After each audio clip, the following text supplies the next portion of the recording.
Hello everyone, welcome to my channel. I am here to help you today. I know you use this video to fall asleep, so before that, like the video and subscribe to the channel. Also, where are you from and what time are you watching? Now get comfortable and relax. Case 1. On the night of March 18, 2018, at 11:43 p.m., the emergency line at the Hillsborough County Sheriff's Office in Florida rang. The officer answering the call felt an immediate chill run through their body. But before they could make sense of the message, the call abruptly disconnected. With no clear information, an unsettling instinct told the officer that something horrific was happening out there. 6 minutes later, at 11:49 p.m., the phone rang again. This time, a man's voice came through. Unlike the first call, filled with static, this one was eerily calm, almost unnaturally so. The man reported an emergency and provided an address, 13248 Peck Lake Road. Without hesitation, the police dispatched a team to the scene. As the patrol cars pulled up to 13248 Peck Lake Road, they sensed something was terribly wrong. Flames were erupting violently from inside the house. The fire spread rapidly, consuming everything in its path. Firefighters arrived just in time, scrambling to deploy their team. But before they could even attempt to extinguish the blaze, another horrifying sight stopped them in their tracks. In front of the house stood a black man, his body drenched in blood. Nearby, on the lawn, a woman lay motionless, her body covered in wounds. The police immediately ordered the man to raise his hands and lie on the ground. But he didn't comply. He staggered forward, his eyes vacant, muttering incoherent words. With no other choice, the police used a taser to subdue him. As he collapsed, he kept repeating a single phrase, "Allah is the greatest," a significant declaration in Islam. But what was even more chilling was his next statement, "KK is the devil. The kids are the devil's children too." At that moment, no one could tell if he was suffering from a mental breakdown. But one thing was certain, this case was far from simple. The overpowering stench of gasoline emanated from him, and his hands were still stained with fresh blood. Most critically, the woman lying motionless on the lawn, was she still alive? The police rushed to check on her and found her body covered in countless wounds, her clothes soaked red. There were no signs of life. Her breathing had stopped long ago. At that very moment, a young boy stumbled out of the burning house, clutching his stomach with both hands. Blood seeped through his fingers, staining his clothes. With a trembling voice, as if summoning his last ounce of strength, he whispered, "My dad shot my mom." As the words left his mouth, his eyes rolled back, and his small body crumpled to the cold ground. The police immediately scooped him up and rushed him to the hospital in critical condition. Meanwhile, a firefighter named Donald received a report that another child was still trapped inside. Without hesitation, Donald plunged into the inferno. The searing heat engulfed him, as the ferocious flames devoured everything in their path. The air was thick with the smell of gasoline, a clear sign that someone had deliberately set the fire to erase evidence. Donald raced through each room, straining his eyes to see through the smoldering wreckage. Then, he spotted a small figure lying motionless on the bedroom floor. He rushed over and scooped the little girl into his arms. But the moment his fingers touched her icy skin, a crushing pain gripped his chest. He realized it was too late. In that instant, Donald's eyes welled up with tears. He had responded to countless fires and witnessed many lives lost in his career, but never had his heart shattered like this. Emerging from the ruined house, Donald clung to his teammate, unable to hold back his choked sobs. Once the fire was extinguished, forensic experts began examining the scene. What they discovered sent chills down their spines. In front of the house lay a broken shotgun. Inside the living room, they found a blood-soaked axe. Next to it, a knife caked in red. On the floor, an empty gasoline canister was discarded, a remnant of a ruthless plan. But the most horrifying sight was the blood. It was splattered everywhere. On the walls, the wooden floor, the furniture.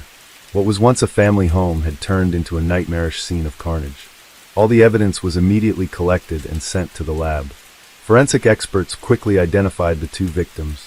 The woman lying motionless on the lawn was Kenyatta Barron, 33 years old, affectionately known to friends as Kiki. The 9-year-old girl found inside was her daughter, Ranavia O'Neill. As the medical examiners analyzed their bodies, even those who had handled hundreds of murder cases couldn't help but shudder. Kenyatta's body was ravaged beyond belief. She had been shot twice. One bullet lodged in her right shoulder, another in her elbow. But those weren't the cause of her death. The left side of her head was covered in bruises and scratches. her skull fractured in 6 or 7 places. Several teeth were broken. The cause of death was determined to be severe trauma from countless wounds, a stark testament to the nightmare she endured before taking her last breath. If what Kenyatta suffered was already cruel, what happened to Ranavia was even more agonizing. The 9-year-old had been repeatedly struck on the head with a sharp object, identified as an axe. No one could bear to imagine what she went through. From the firefighter who found her to the forensic experts who examined her wounds, they all couldn't hold back their tears. This wasn't just a murder. It was a brutal, inhumane act of torture that shook the Florida community to its core. Though the tragedy had already unfolded and blood had stained the house, a glimmer of hope emerged from the ashes. Ronnie O'Neill IV, Kenyatta's 8-year-old son, the boy who had stumbled out of the burning house, was still alive. His small body was covered in cuts on his arms, face, and chest, deep gashes on his stomach. Over 25% of his skin severely burned. He had lost so much blood that his life hung by a thread. Doctors initially believed his chances of survival were nearly zero. How could a child with such injuries possibly endure? But against all odds, a miracle happened. After multiple emergency procedures, with an extraordinary will to survive, the boy defied death in an unbelievable way. In October 2017, while wandering the streets, Ronnie suddenly became the target of an unknown gunman. He was shot in broad daylight, blood pooling around him. But fate wasn't ready to end his story there. Ronnie was rushed to the hospital and survived. After his discharge, he found himself abandoned. His family turned their backs on him, and his new girlfriend wanted nothing to do with him. With nowhere left to turn, Ronnie reached out to the woman he had once discarded, Kenyatta. Kenyatta was a compassionate woman. Though she no longer had feelings for Ronnie and knew he was an irresponsible man, she couldn't turn a blind eye. He was, after all, the father of her children. So she decided to help him. She opened her door, welcoming her ex-partner back into her home, caring for him in his time of need. But Kenyatta could never have imagined that her act of kindness would mark the beginning of a horrific tragedy. A gesture of goodwill led to a devastating end for her and her children. A massacre had taken place. Even as investigators surveyed the scene, they struggled to comprehend Ronnie's true motive. How could he be so cruel as to kill his own children? Kenyatta had saved him when he had no one else, yet he repaid her by taking her life. That question, even years later, remains an unanswered mystery. During the investigation, the police found a key witness, James Gray, the fiancé of one of Kenyatta's neighbors. According to James, on the night of the incident, he was resting at home when he overheard a heated argument coming from the neighboring house. The voices were so loud they pierced through the walls, impossible to ignore.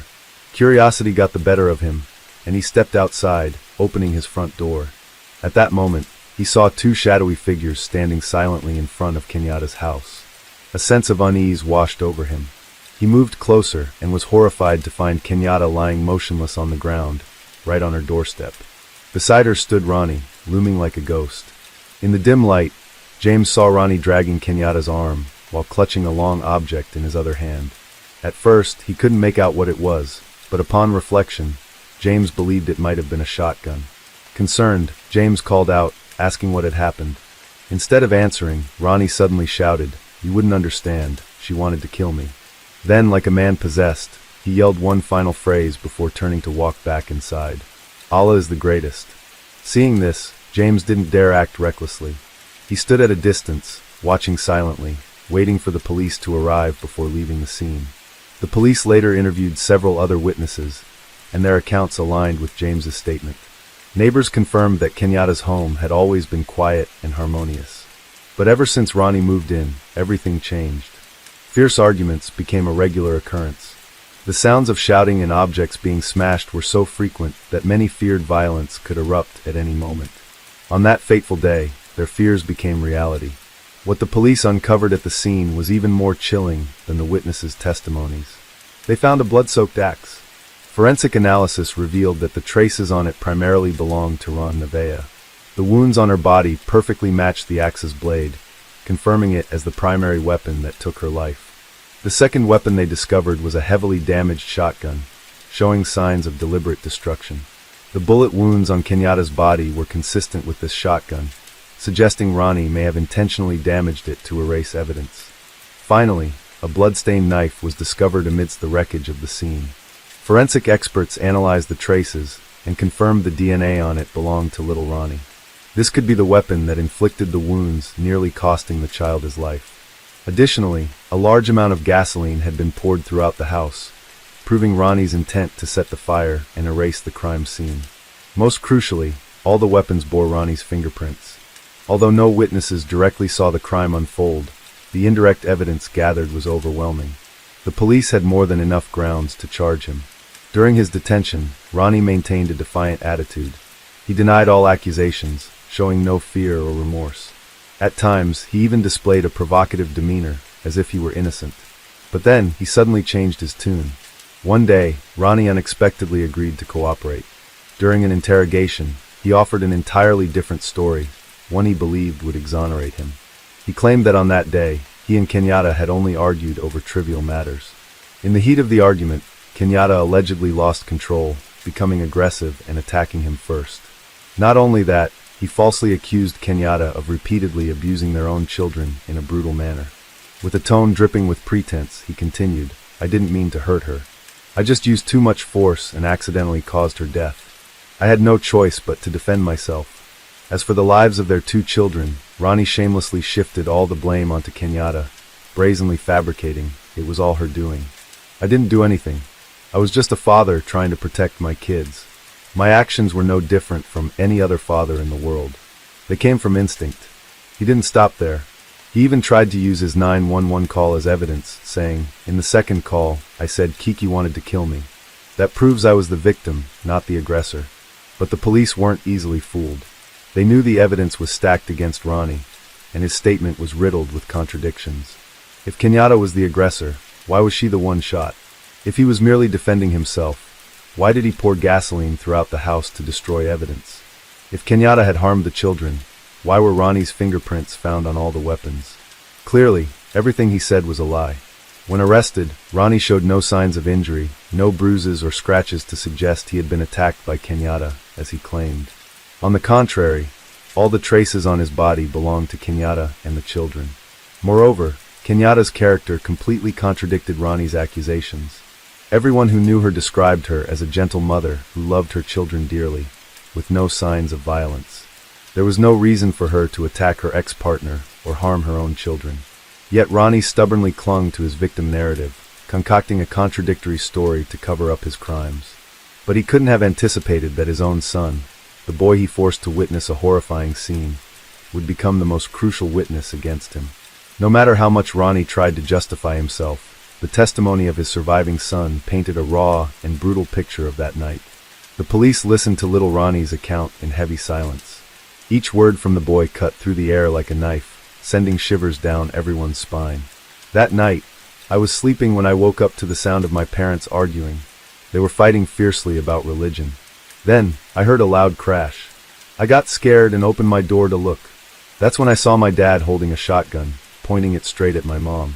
When Mom saw me, she yelled for me to go back to my room, and she ran into Ranavia's room to hide. But Dad didn't stop. He chased after her. Mom was so scared she hid in the closet. Then Dad turned to me, made me stand in the hallway outside the room, and forced me to shout, "Allah is the greatest." I was terrified, so I did what he said. While I was still shaking, a gunshot suddenly rang out from the room. Mom stumbled out, blood pouring everywhere. But Dad didn't stop. He grabbed my hand, put it on the gun, and forced me to pull the trigger on Mom. I was so scared, I didn't dare do anything. Mom was badly hurt, but still tried to run outside. I thought Dad would let her go, but he chased her to the door with the gun. Then another shot rang out. A while later, Dad came back. But this time, he wasn't holding the gun anymore. He had an axe. He went into Ranavia's room, dragged her into the hallway. She was screaming and begging, but Dad didn't care. He swung the axe at Ranavia over and over. During his detention, Ronnie maintained a defiant attitude. He denied all accusations, showing no fear or remorse. At times, he even displayed a provocative demeanor, as if he were innocent. But then, he suddenly changed his tune. One day, Ronnie unexpectedly agreed to cooperate. During an interrogation, he offered an entirely different story, one he believed would exonerate him. He claimed that on that day, he and Kenyatta had only argued over trivial matters. In the heat of the argument, Kenyatta allegedly lost control, becoming aggressive and attacking him first. Not only that, He falsely accused Kenyatta of repeatedly abusing their own children in a brutal manner. With a tone dripping with pretense, he continued, "I didn't mean to hurt her. I just used too much force and accidentally caused her death. I had no choice but to defend myself." As for the lives of their 2 children, Ronnie shamelessly shifted all the blame onto Kenyatta, brazenly fabricating. "It was all her doing. I didn't do anything. I was just a father trying to protect my kids. My actions were no different from any other father in the world. They came from instinct." He didn't stop there. He even tried to use his 911 call as evidence, saying, "In the second call, I said, Kiki wanted to kill me. That proves I was the victim, not the aggressor." But the police weren't easily fooled. They knew the evidence was stacked against Ronnie, and his statement was riddled with contradictions. If Kenyatta was the aggressor, why was she the one shot? If he was merely defending himself, why did he pour gasoline throughout the house to destroy evidence? If Kenyatta had harmed the children, why were Ronnie's fingerprints found on all the weapons? Clearly, everything he said was a lie. When arrested, Ronnie showed no signs of injury, no bruises or scratches to suggest he had been attacked by Kenyatta, as he claimed. On the contrary, all the traces on his body belonged to Kenyatta and the children. Moreover, Kenyatta's character completely contradicted Ronnie's accusations. Everyone who knew her described her as a gentle mother who loved her children dearly with no signs of violence. There was no reason for her to attack her ex-partner or harm her own children. Yet, Ronnie stubbornly clung to his victim narrative, concocting a contradictory story to cover up his crimes. But he couldn't have anticipated that his own son, the boy he forced to witness a horrifying scene, would become the most crucial witness against him. No matter how much Ronnie tried to justify himself, the testimony of his surviving son painted a raw and brutal picture of that night. The police listened to little Ronnie's account in heavy silence. Each word from the boy cut through the air like a knife, sending shivers down everyone's spine. That night, I was sleeping when I woke up to the sound of my parents arguing. They were fighting fiercely about religion. Then I heard a loud crash. I got scared and opened my door to look. That's when I saw my dad holding a shotgun, pointing it straight at my mom. When Mom saw me, she yelled for me to go back to my room, and she ran into Ranavia's room to hide. But Dad didn't stop. He chased after her. Mom was so scared she hid in the closet. Then Dad turned to me, made me stand in the hallway outside the room, and forced me to shout, "Allah is the greatest." I was terrified, so I did what he said. While I was still shaking, a gunshot suddenly rang out from the room. Mom stumbled out, blood pouring everywhere, but Dad didn't stop. He grabbed my hand, put it on the gun, and forced me to pull the trigger on Mom. I was so scared. I didn't dare do anything. Mom was badly hurt, but still tried to run outside.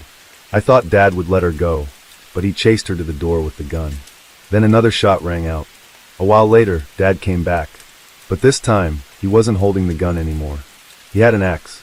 He went into Ranavia's room, dragged her into she was screaming and begging, but Dad didn't care. He swung the axe at Ranavia over and over. Little Ronnie broke off, choking on his words, tears streaming down his young face. Trembling, he couldn't continue. But even this much was enough for the police to piece everything together. The boy's testimony was the final hammer blow to the case.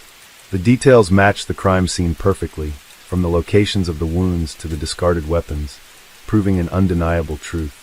Ronnie was the perpetrator. After committing this horrific crime, Ronnie took his cruelty to the extreme. He began to set the house ablaze, turning it into a raging inferno.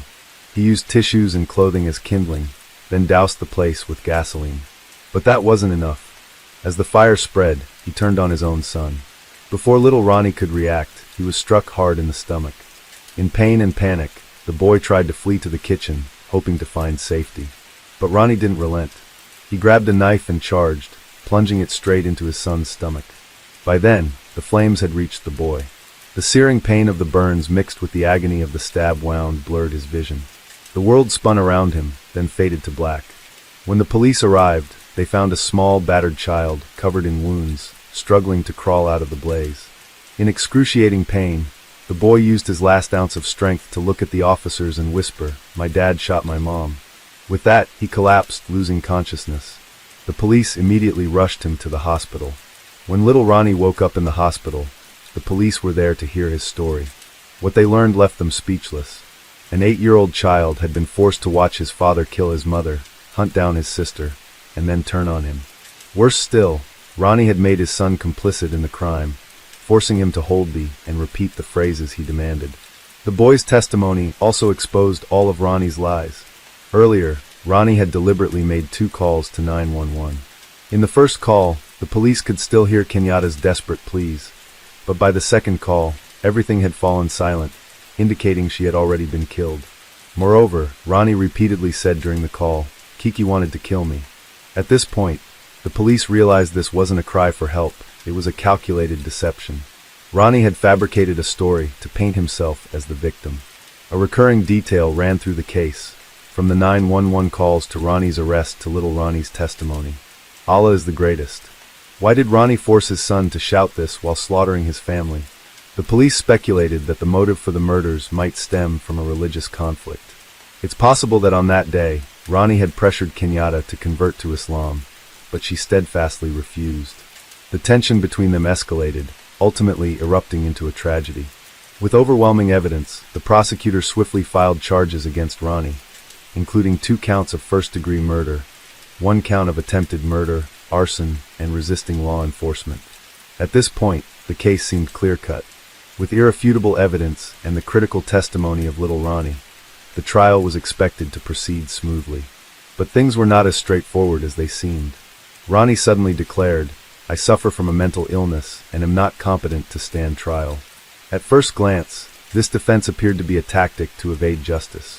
However, upon examining his past, some began to question whether there might be truth to his claim. Ronnie had been abused as a child and later survived a shooting in a separate incident. A psychologist, Dr. McLean, evaluated him and confirmed that Ronnie indeed suffered from post-traumatic stress disorder, PTSD. This diagnosis could potentially alter the entire trajectory of the case. Individuals with PTSD can sometimes react violently when they feel threatened, even if the threat isn't real. If Ronnie committed the crime in a state of mental distress triggered by trauma, the law might consider a lighter sentence. Was Ronnie truly a man plagued by psychological wounds from his past? Or was this merely a facade to escape accountability for his crimes? After a thorough investigation, the court found Dr. McLean's conclusion unreliable. She had never directly interviewed Ronnie, relying solely on one-sided accounts from his family to make her assessment.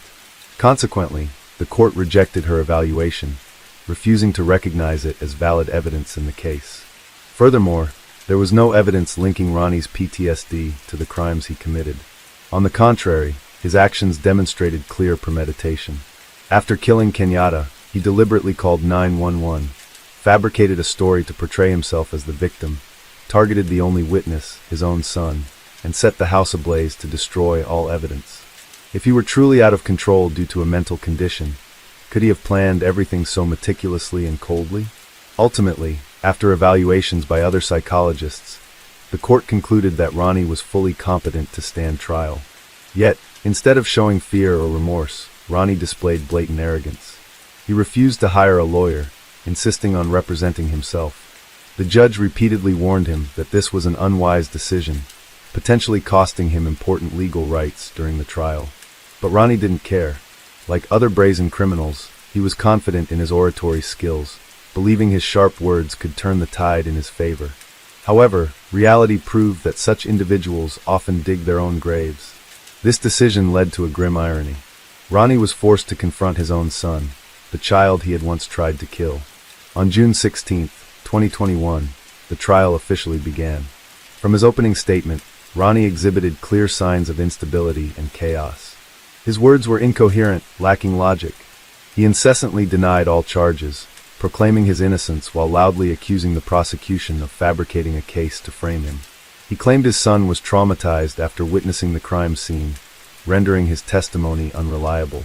He further alleged that forensic experts had tampered with evidence, adding wounds to Kenyatta's body to incriminate him. At one point, he audaciously declared that police had staged the entire 911 call to manipulate the case. His outlandish claims left the courtroom momentarily silent in disbelief. But Ronnie pressed on, loudly proclaiming, "The evidence I present will show we're living under a corrupt government."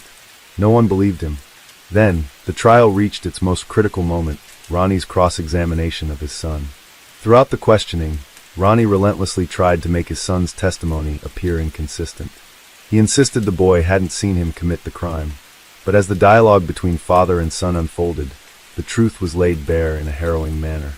When Ronnie asked if he had harmed him, the boy replied that his father had stabbed him in the stomach with a knife, silencing the courtroom. The cross-examination lasted over an hour. Although the boy didn't directly witness his father pull the trigger on his mother during the time of the crime, only the two of them were in the house, and he had seen his father chase his mother with a shotgun. This time, Ronnie couldn't deflect or deny the truth. Realizing he had no way out, he was forced to admit his crimes. In his closing statement, he coldly declared, remarkably, even when facing his sentence, he maintained his arrogance, boldly stating in court, without a shred of remorse or regret. Ronnie remained defiant and cold until the very end. It didn't take long for the jury to reach a verdict, finding him guilty on all charges. On July 23, 2021, the court sentenced him to 3 consecutive life sentences without parole, plus an additional 90 years in prison. This meant he would never have the chance to walk free again. During the sentencing, Judge Michelle Cisco delivered haunting remarks. In my 19 years in the justice system, I've presided over many criminal cases, but this case is by far the most heinous. No other case can compare. She went on to condemn Ronnie's actions, calling them utterly cruel and unforgivable. After the sentencing, Ronnie appealed to the Florida Appellate Court, but the outcome remained unchanged. The sentence was upheld. He will spend the rest of his life behind bars, facing the consequences of the atrocities he committed. Above all, amidst this devastating tragedy, one survivor emerged, little Ronnie. At the time of the crime, the boy was just 8 years old. Not only did he witness his father attack his mother, but he was brutally attacked by him as well. Though he miraculously survived, the physical and emotional scars he carries are immeasurable. Many worried that the horrific memories would leave a deep wound in his soul, severely impacting his future. During his recovery in the hospital, little Ronnie had no family by his side, no one to care for him, no one to protect him. The image of the boy lying alone in his hospital bed broke many hearts. Moved by his plight, several police officers took turns visiting, talking to, and comforting him during his darkest days. The most frequent visitor was Detective Mike Blair. Though not directly assigned to the case, Mike was one of the first responders at the scene that night. He had seen little Ronnie stagger out of the burning house, his body covered in wounds, his breathing faint. That moment etched itself into Mike's memory, an image he couldn't forget. Heartbroken by the boy's circumstances, Mike made it a point to check on him regularly during his hospital stay. Even after little Ronnie was discharged and placed with a foster family, Mike kept his promise. He gave his phone number to a Child Protective Services worker, instructing them, "If the boy needs me, call me immediately." In August 2018, Mike Blair received a call from Child Protective Services. The worker informed him that little Ronnie was struggling to adjust to his foster family, and they were urgently seeking a new home for him. Without hesitation, Mike replied, "Bring the boy to my house."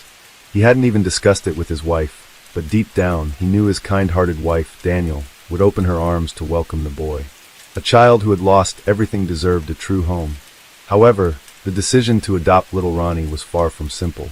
The boy bore not only severe burns across much of his body, requiring countless painful surgeries, but more importantly, his young soul had been deeply scarred by the family tragedy. Helping him heal, both physically and emotionally, would be an immense challenge. Moreover, Mike and Daniel already had a large family with 5 children. Taking in a stranger, especially one carrying such profound trauma, was no easy decision, but their compassionate hearts urged them to do it, no matter the difficulties. After months of navigating legal procedures, on November 25, 2019, little Ronnie officially became a member of the Blair family. The boy was given a new identity, a new life, Ronnie Blair. Throughout the trial that followed, Ronnie clung to the fact that his son had been adopted, using it as an excuse to discredit the boy's testimony. He loudly claimed that his son had been manipulated, that his new family had coached him to accuse his father.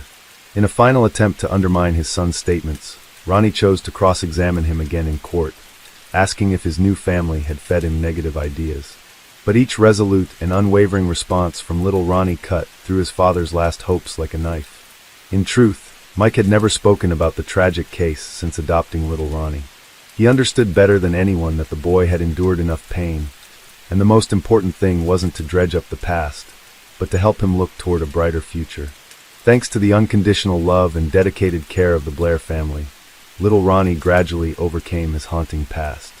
His physical wounds began to heal, but more importantly, his soul found peace. From a boy who had endured unimaginable suffering, little Ronnie finally gained a true home. And with that, today's case comes to a close. Case 2. It was Friday, June 1st, 2007, in the Hayes Valley area of San Francisco Bay. That day, Hughes, a 36-year-old man affectionately nicknamed Brother Hughes by his friends, was brimming with joy. He had just been promoted and received a raise at Leapfrog, the gaming company where he worked as the lead audio engineer. Hughes was known for his humor, always bringing laughter to those around him. Around 10:30 p.m., Hughes and his friends headed to Underground SF, a bar in downtown San Francisco. They raised their glasses, sang, and danced, savoring the weekend's joy. Amid the lively music and flashing lights, a photo captured Hughes in the heat of the moment on the dance floor, wearing a cap, a watch, and holding a drink. No one could have imagined it would be the last photo of him alive. By 2 a.m., the bar closed, and the group reluctantly parted ways. Hughes, a single man full of energy, told his friends he'd continue the night with a beautiful woman he'd met. Before leaving, he reminded everyone about their motorcycle ride planned for Saturday morning. Under the night sky, his friends waved goodbye. Hughes walked back alone to his apartment at 462 Linden Street, just a 10-minute stroll from the bar. The next morning, at 8:10 a.m., Carl, a neighbor in the same building, was about to head out when he suddenly noticed bloodstains smeared across the front steps near the fence. A chilling premonition gripped him. In a panic, Carl quickly pulled out his phone and dialed 911. The San Francisco Police Department, SFPD, arrived swiftly at the scene. They followed a trail of blood up the stairs to apartment 462. The doorknob was covered in blood. Despite their persistent knocking, there was no response from inside. Left with no choice, they went around to the back of the apartment, broke down the door, and entered. Inside, a sharp metallic stench filled the air. The room was in chaos. Shattered wine glasses, a toppled TV, tangled cords, and blood splattered everywhere. Desperate scratch marks marred the walls and door. Hughes lay slumped against the bedroom wall in a pool of dried blood. He was no longer alive. Based on the body's temperature, the preliminary coroner's report estimated the time of death to be between 2:30 a.m. and 3 o'clock a.m., just an hour after he left the bar. Only an hour earlier, he had been laughing and chatting with friends, and now, he lay there in a tragic state. What had happened? Hughes' sudden death left his friends in shock, including his ex-girlfriend, Melissa Nix. Though she was in Washington, she immediately booked a red-eye flight to San Francisco. Hughes, a Frenchman working for an American company, had been deeply cherished. Early the next morning, on the other side of the globe, his parents were jolted awake by the incessant ringing of the phone. Groggily, they answered, only to hear Melissa's choked voice. Those few words struck like a bolt of lightning, plunging the elderly couple into an abyss of grief. Their world seemed to collapse. Overwhelmed by sorrow and confusion, they had no time to process the news. Hastily packing their bags, they set off for the United States. Meanwhile, the San Francisco police were facing a challenge. The Bay Area was no stranger to cases, but none had stumped them quite like Hughes. First, both the front and back doors of the apartment were locked from the inside. The keys were still in the room. The windows were shut tight with no signs of tampering. Before the police broke in, the apartment was essentially a perfectly sealed space. The incident occurred in the early hours, yet the lights in the apartment were off. Leftover food sat untouched on the kitchen counter. All evidence suggested no strangers were in the apartment at the time of the incident. Furthermore, Hughes' belongings were intact. His phone, laptop, and wallet remained in place. In his pocket were his car keys, driver's license, and $80 in cash. The police checked receipts and confirmed nothing was missing. Clearly, this wasn't a robbery turned murder. Inspecting the scene, investigators noted the floor was covered in blood and bloody shoe prints. However, all the prints belonged to Hughes.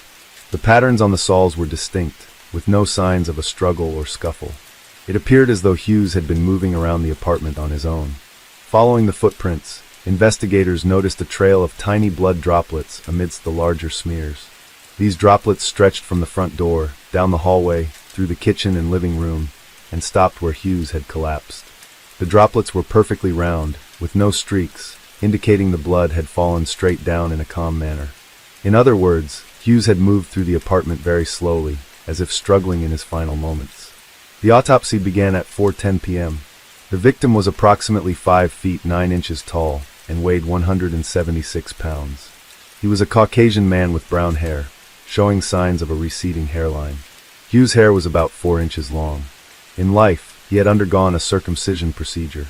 These details would later prove relevant to the case. Hughes had 3 major wounds, all on the left side of his body. He had been stabbed once in the abdomen, once in the chest, and once in the neck with a sharp object. His left lung was pierced, and the neck wound was the most severe, severing an artery and causing acute blood loss. This was the fatal blow. Hughes had collapsed on the floor, a bruise on his forehead, his arms slightly raised. There were scratches on his forearms, and the watch strap on his right wrist was broken, lying beneath him.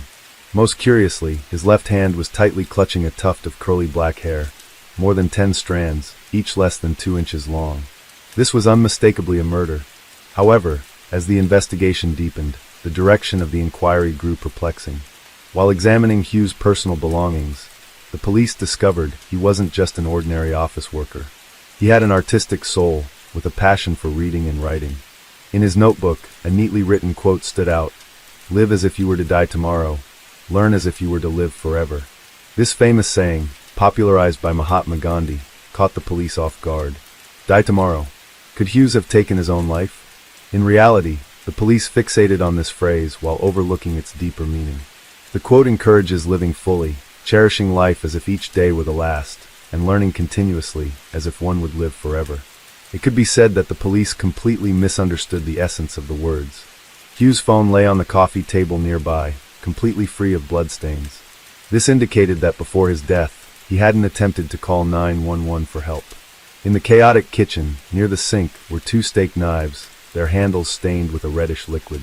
The police believed these were the weapons used to take Hughes' life. Meanwhile, investigators outside the apartment continuously reported new findings. The building where Hughes lived housed 4 units. A couple living next door to his apartment stated that around 2:40 a.m., just before Hughes' estimated time of death, they were awakened by the sound of a door being forcefully opened and closed. They then heard footsteps running down the stairs, followed by a loud thud, as if someone had fallen. There were no screams or cries for help. A few seconds later, everything fell silent until the next morning, when they learned a murder had occurred. A short distance west of the building, a surveillance camera on a garage door captured footage of Hughes walking alone around 2 a.m. Though the image was blurry, his ex-girlfriend and family confirmed it was him. Throughout the night, the street remained quiet, with no suspicious individuals seen entering or leaving the building. It wasn't until 8:30 a.m. that the police arrived at the scene. Piecing together the timeline, it was clear Hughes was alone in his apartment. This further supported the suicide theory. The coroner's report also concluded no signs of forced entry. The blood and hair found in the apartment all belonged to Hughes. All DNA samples matched him. After reviewing all the evidence in less than a week, the San Francisco Police Department, SFPD, swiftly closed the case and reconstructed the events of Hughes' death. According to their theory, that night, Hughes had consumed alcohol and drugs at the party, slipping into a state of hallucination and panic. Upon returning home, he grabbed a knife from the kitchen and harmed himself. He inflicted 3 stab wounds to the left side of his body, causing heavy bleeding. The pain briefly brought him back to clarity, but it was too late. In desperation, he staggered to the door, pacing around the steps and leaving a trail of blood, perhaps hoping to leave a sign for his neighbors. But then he returned inside, waiting for death to come. However, as a perfectionist, Hughes had allegedly created a ritual for his departure. He locked the door from the inside, to ensure he wouldn't change his mind. Then, clinging to the walls, he stumbled around, leaving bloody fingerprints behind. Finally, he chose a dramatic spot to collapse. The police even suggested that Hughes had shown signs of giving up on life beforehand. The Gandhi quote, they claimed, was his suicide note, missing only a signature and the words, "This is my suicide note." Faced with this absurd conclusion, Hughes' family and friends resolved to seek justice for him. Melissa, his ex-girlfriend, was the most determined. Memories of Hughes always warmed her heart. She vowed that no matter how the police investigated, she would uncover the truth. That Hughes was born on June 11, 1970, in a coastal town in Brittany, France. His father, Francois, was an engineer at a nuclear power plant. Coming from a well-off family, Hughes received a good education. He carried himself with a refined demeanor and was the pride of his parents. In 1998, Hughes moved to New York, chasing the American dream with 100,000 francs in hand. He was quickly captivated by the city's glamour. At a social event, he met Melissa, a reporter. Sharing many interests and endless topics, from museums, philosophy, and art to travel and animals, they soon fell in love.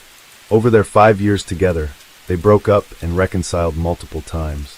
But happiness defined most of their relationship. They traveled across the U.S. and around the world together. Even after their final breakup, they remained close friends. Hughes' friends described him as an optimist, always ready to help others. He was constantly smiling and maintained a close bond with his parents, calling home weekly. No one could believe he would end his life just as he was about to turn 37. When Melissa and Hughes' parents visited the police station, they were met with coldness and dismissiveness. The police suggested that Hughes, with his fascination for Japanese culture, might have committed suicide in the samurai tradition of seppuku. While this reasoning sounded plausible on the surface, it was deeply superficial. Frustrated by the police's irresponsibility, Melissa believed the best way to honor Hughes was to take immediate action. As a journalist, she understood the power of public opinion. Justice for all. Alongside Hughes' family, friends, and colleagues, Melissa took to the streets to demand justice for his death. Meanwhile, Hughes' parents, despite their grief, were determined not to let their son die in vain. They hired a private investigator, dubbed the Columbus of California, with 25 years of experience and over 5,000 cases under his belt. Within just 1 week, he painted a very different picture of Hughes' case. This picture of Hughes' life almost entirely contradicted the police's suicide conclusion. Hughes was an audio engineer earning over $70,000 annually. He was cheerful, humorous, passionate, and loved exploring. He saved monthly, with nearly $100,000 in his account, aiming to buy a house in Argentina. 2 weeks before the incident, Hughes had been promoted and received a raise. That night, he went to the bar to celebrate with friends. Before leaving, he reminded his best friend about their motorcycle ride the next day. That weekend, he had also planned to meet a fellow French friend in California. A vibrant, life-loving young man, with a bright future like Hughes, had no reason to abandon his life. However, the private investigator began uncovering some of Hughes' secrets. After his breakup with Melissa, Hughes had let himself go. He became a playboy, uninterested in stable relationships, instead indulging in fleeting romantic encounters.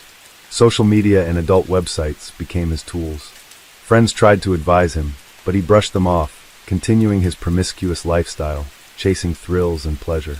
On the night of the incident, as he parted ways with his friends at the bar, Hughes excitedly mentioned he'd find a beautiful woman to spend the night with.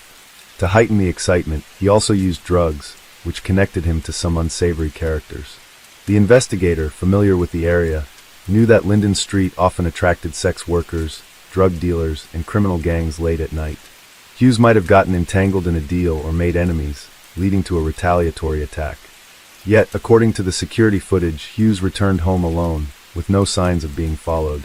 The investigator's instincts told him there was still a hidden secret, a crucial clue yet to be found. While the investigator was digging deeper, he received the coroner's report from the San Francisco police, and was utterly stunned by its absurdity. First, the report showed that aside from alcohol, Hughes had no traces of drugs in his system. Without drugs, how could he have hallucinated and stabbed himself? Second, the steak knives had no blood on their blades, only a faint red mark on the handles. Moreover, the report was riddled with gaps. Hughes' father, Francois, voiced his skepticism. Hughes' height was 6 feet, not 5 feet 9 inches. He had never undergone circumcision. Hughes was also a karate enthusiast with a strong physique.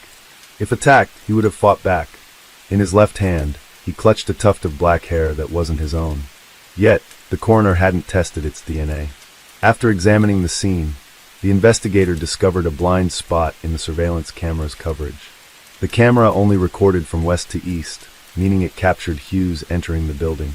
If someone approached from the opposite direction, the camera wouldn't have recorded them. Based on crime scene photos, the investigator and Hughes' father proposed a theory. Hughes arrived home and, for some reason, opened the door. He encountered an assailant and was stabbed 3 times. During the struggle, he grabbed a tuft of the attacker's hair.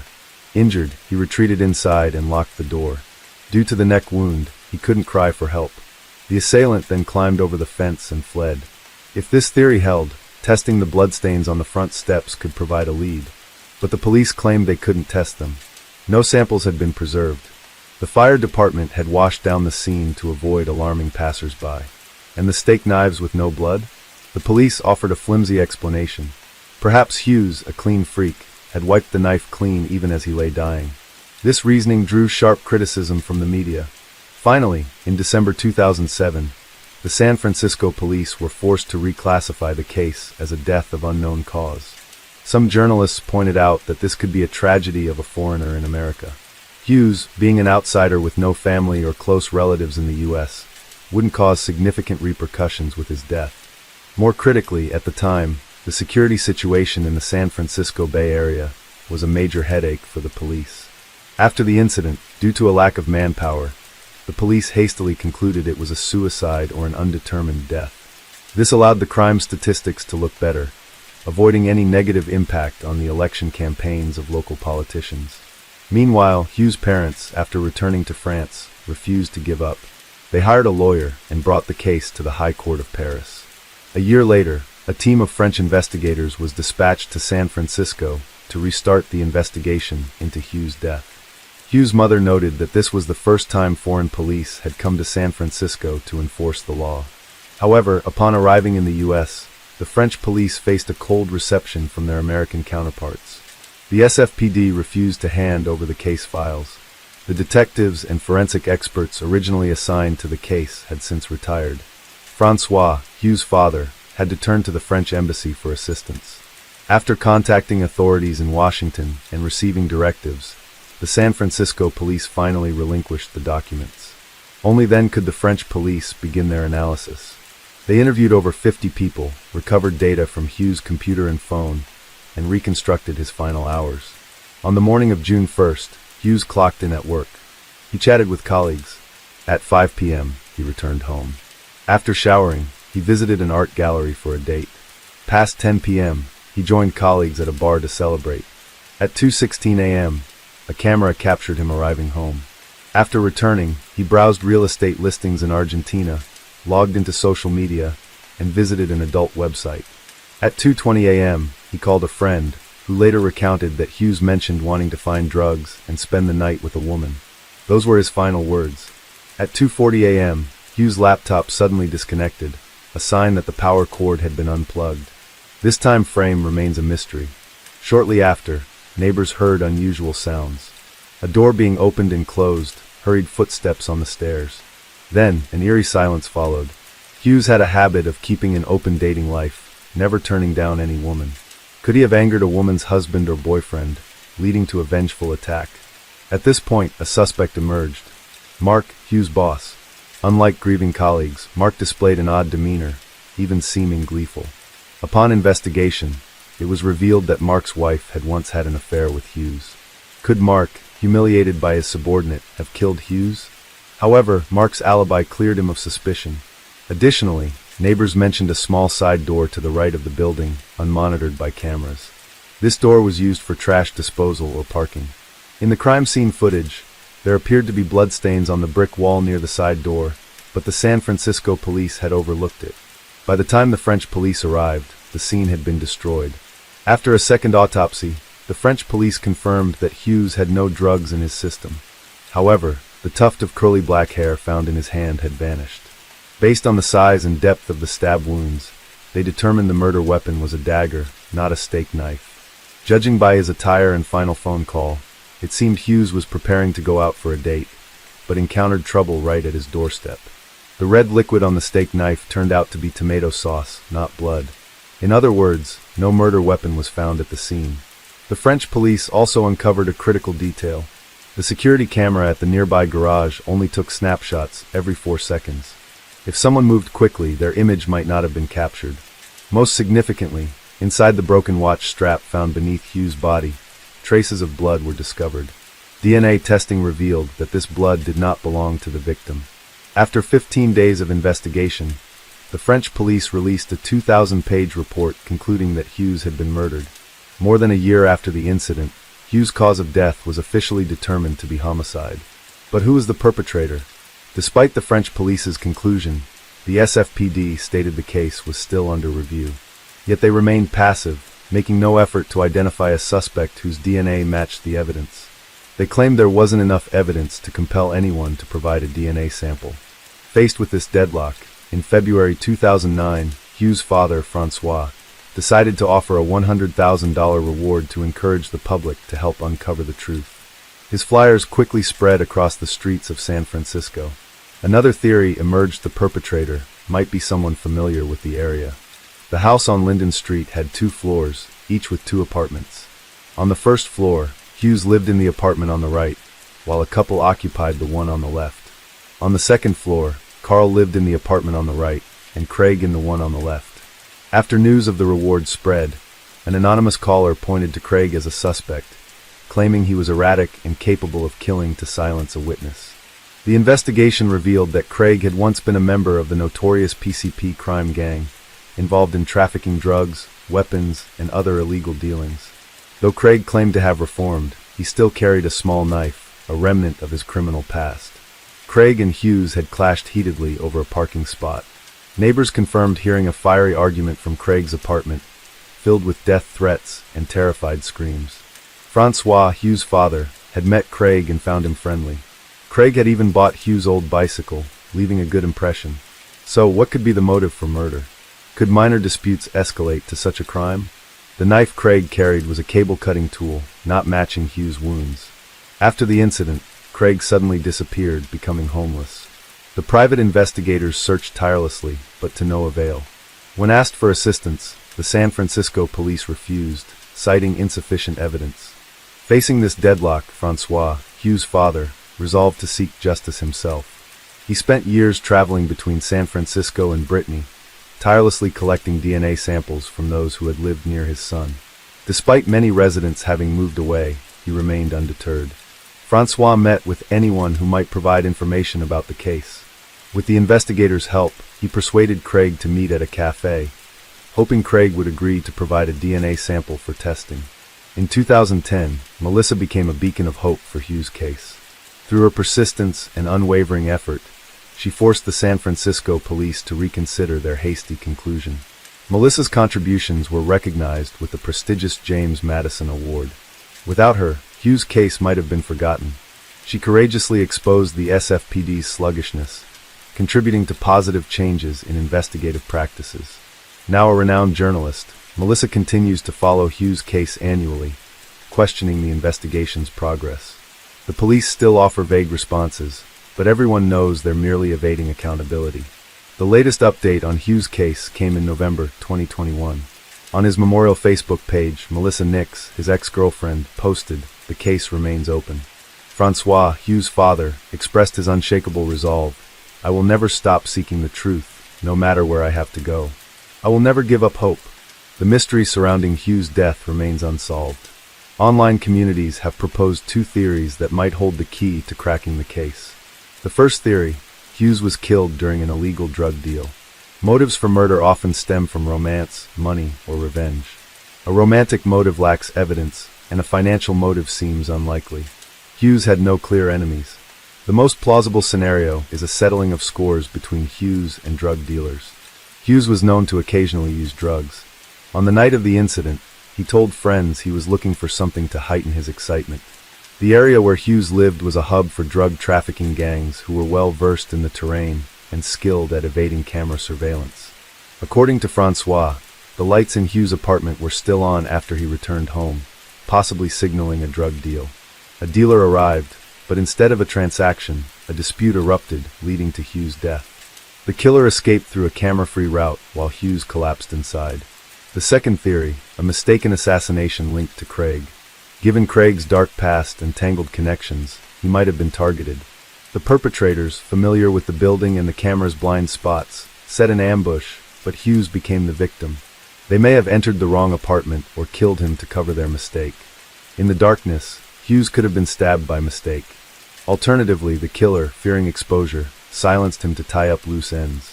For 62 Linden Street, 18 years later.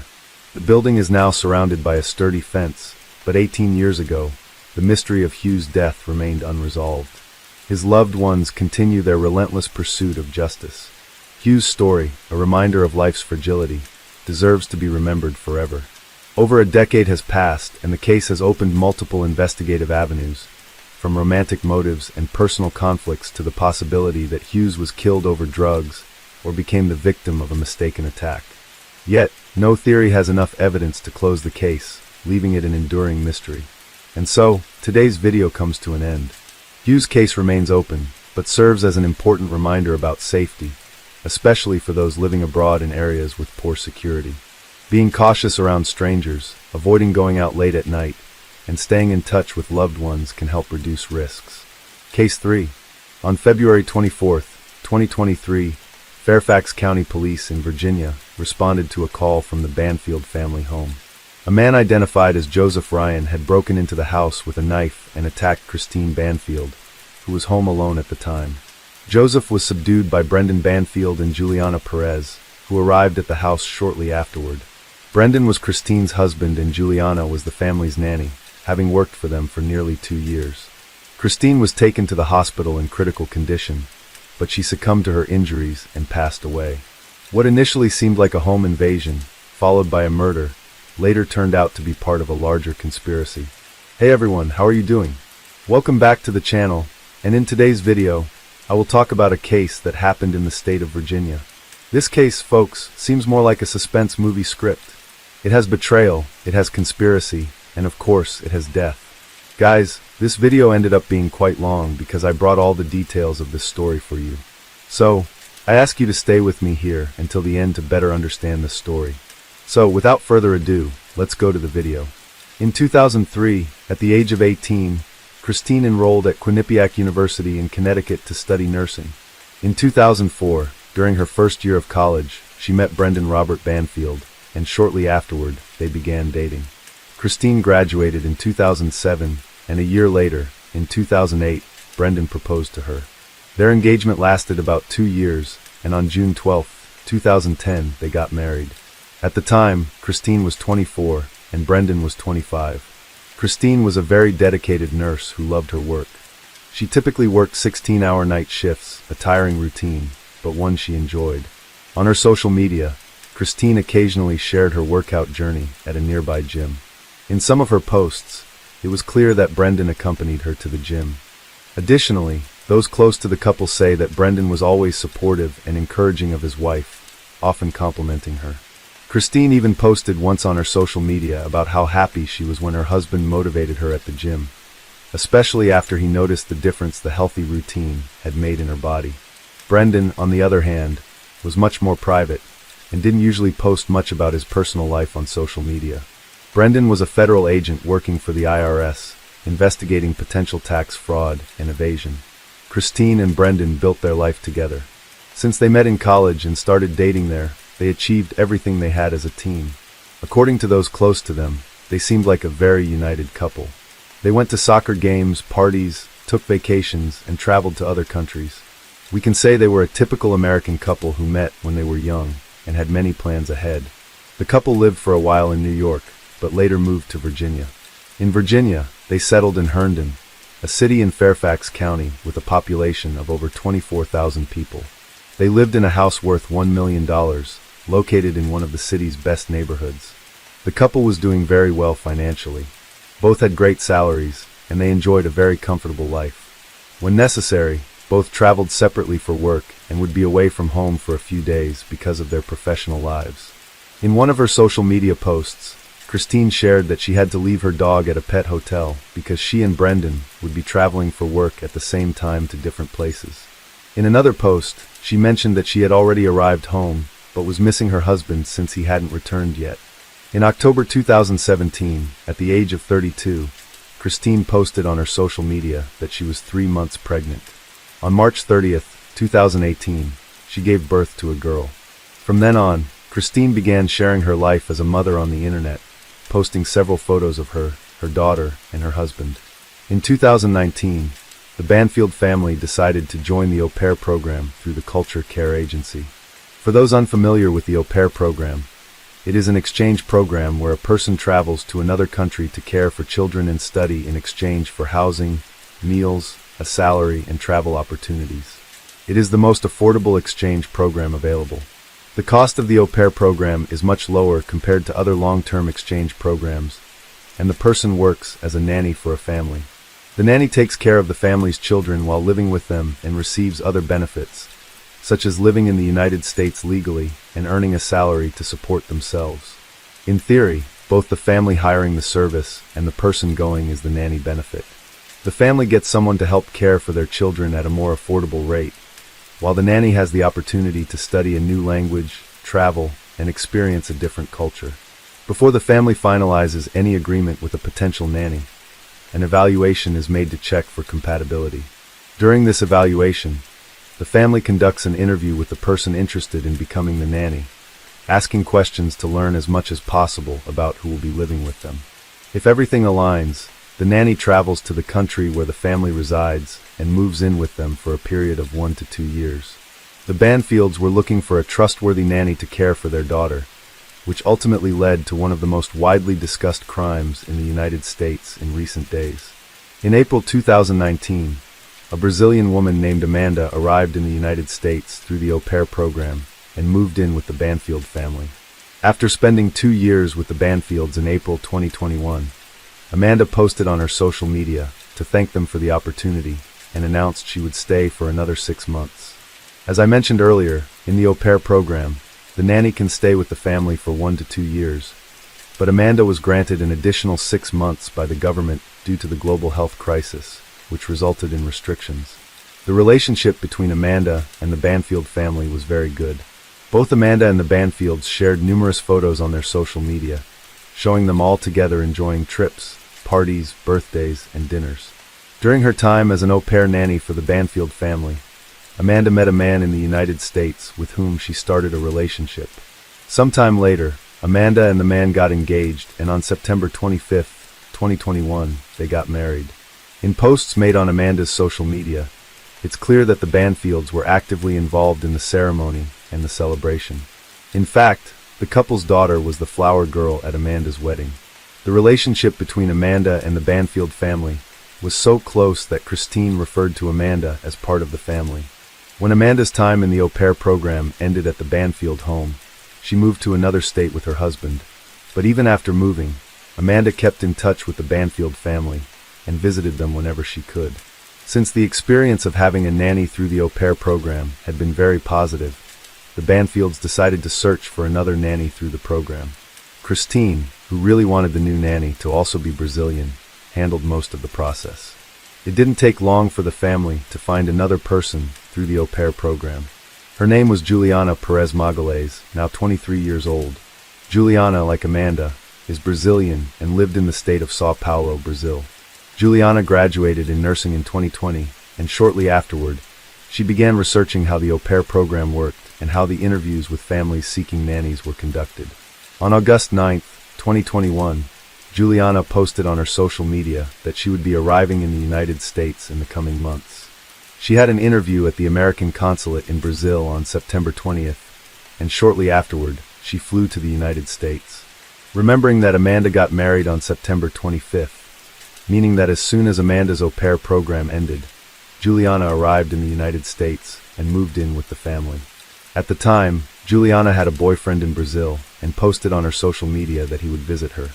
She also posted in December 2021 that she had been in the United States for 2 months, but hadn't met many people, so she was looking for Brazilian friends to spend Christmas, New Year's, or go on trips with. After completing her first year in the au pair program with the Banfield family, Juliana extended the contract for another year. It's said that Juliana's relationship with the Banfields was good. It wasn't like Amanda's, but it was good. After all, if it hadn't been, the family likely wouldn't have wanted Juliana to stay for another year. Remembering that Juliana, like Christine, was also a nurse so professionally, they had something in common. On Juliana's social media, there were photos of her with the Banfield family, but they were fewer compared to the number of photos Amanda posted. I know this doesn't necessarily mean anything, but it's just something I'm pointing out to complement the case. After all, many people with social media are more discreet and tend to post less. It varies from person to person. According to people close to the Banfield family, everything seemed to be going well with the new nanny, but it only seemed that way. On February 24, 2023, around 7:50 a.m., a call was made to 911 from Juliana's phone, but this call lasted only a few seconds and ended abruptly. About 13 minutes after this first call, a second call was made from Juliana's phone, and she told the police that a friend of hers was injured. At that same moment, according to sources, Brendan, Christine's husband, grabbed the phone and said he had found his wife with knife wounds in the bedroom and had shot a man named Ryan. The police acted quickly and arrived at the Banfield home in under 10 minutes. There, officers found a man already dead on the floor and Christine Banfield severely injured in an upstairs bedroom. Christine was rushed to the hospital while still alive. The couple's 4-year-old daughter was also in the house, and fortunately nothing bad happened to her. However, Christine Banfield did not survive her injuries and passed away at the hospital. Brendan also needed to go to the hospital due to a leg injury. Preliminary information released by the police indicated that the man found dead at the house was Joseph Ryan, 38 years old. He allegedly broke into the Banfield home and attacked Christine with a knife, only to be shot multiple times afterward. That was all that was known at that point. After being discharged from the hospital, Brendan refused to speak with the Fairfax County detectives or the media about what had happened at his home. Juliana, on the other hand, did the opposite. She spoke with the detectives and signed her statement to the police, sharing her version. Juliana told the detectives that on the morning of the incident, she arrived to work at the Banfield house and witnessed the moment Joseph Ryan broke in. She then, in panic, called Brendan, who wasn't home at that moment, and asked for help. Brendan allegedly told Juliana to calm down, as he would be home in a few minutes. Juliana reportedly waited outside the Banfield house for Brendan, claiming it was for her own safety. When Brendan arrived, he and Juliana entered the house, and it was then that they found Christine severely injured. In the midst of this, they encountered Joseph Ryan still inside the house and engaged in a physical struggle with him. Brendan managed to grab a weapon that was in the house and shot Joseph multiple times in the chest, with the man dying shortly afterward. Later, Brendan confirmed Juliana's version to the police, stating that he had fired on Joseph in self-defense.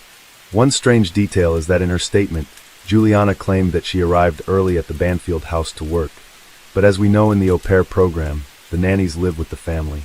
Thus, it wasn't clear where Juliana was before arriving at the Banfield house. The crime shocked the town of Herndon, and when new revelations surfaced, the case made headlines across the United States. For months, the police did not release any details about the investigation, choosing to keep everything confidential.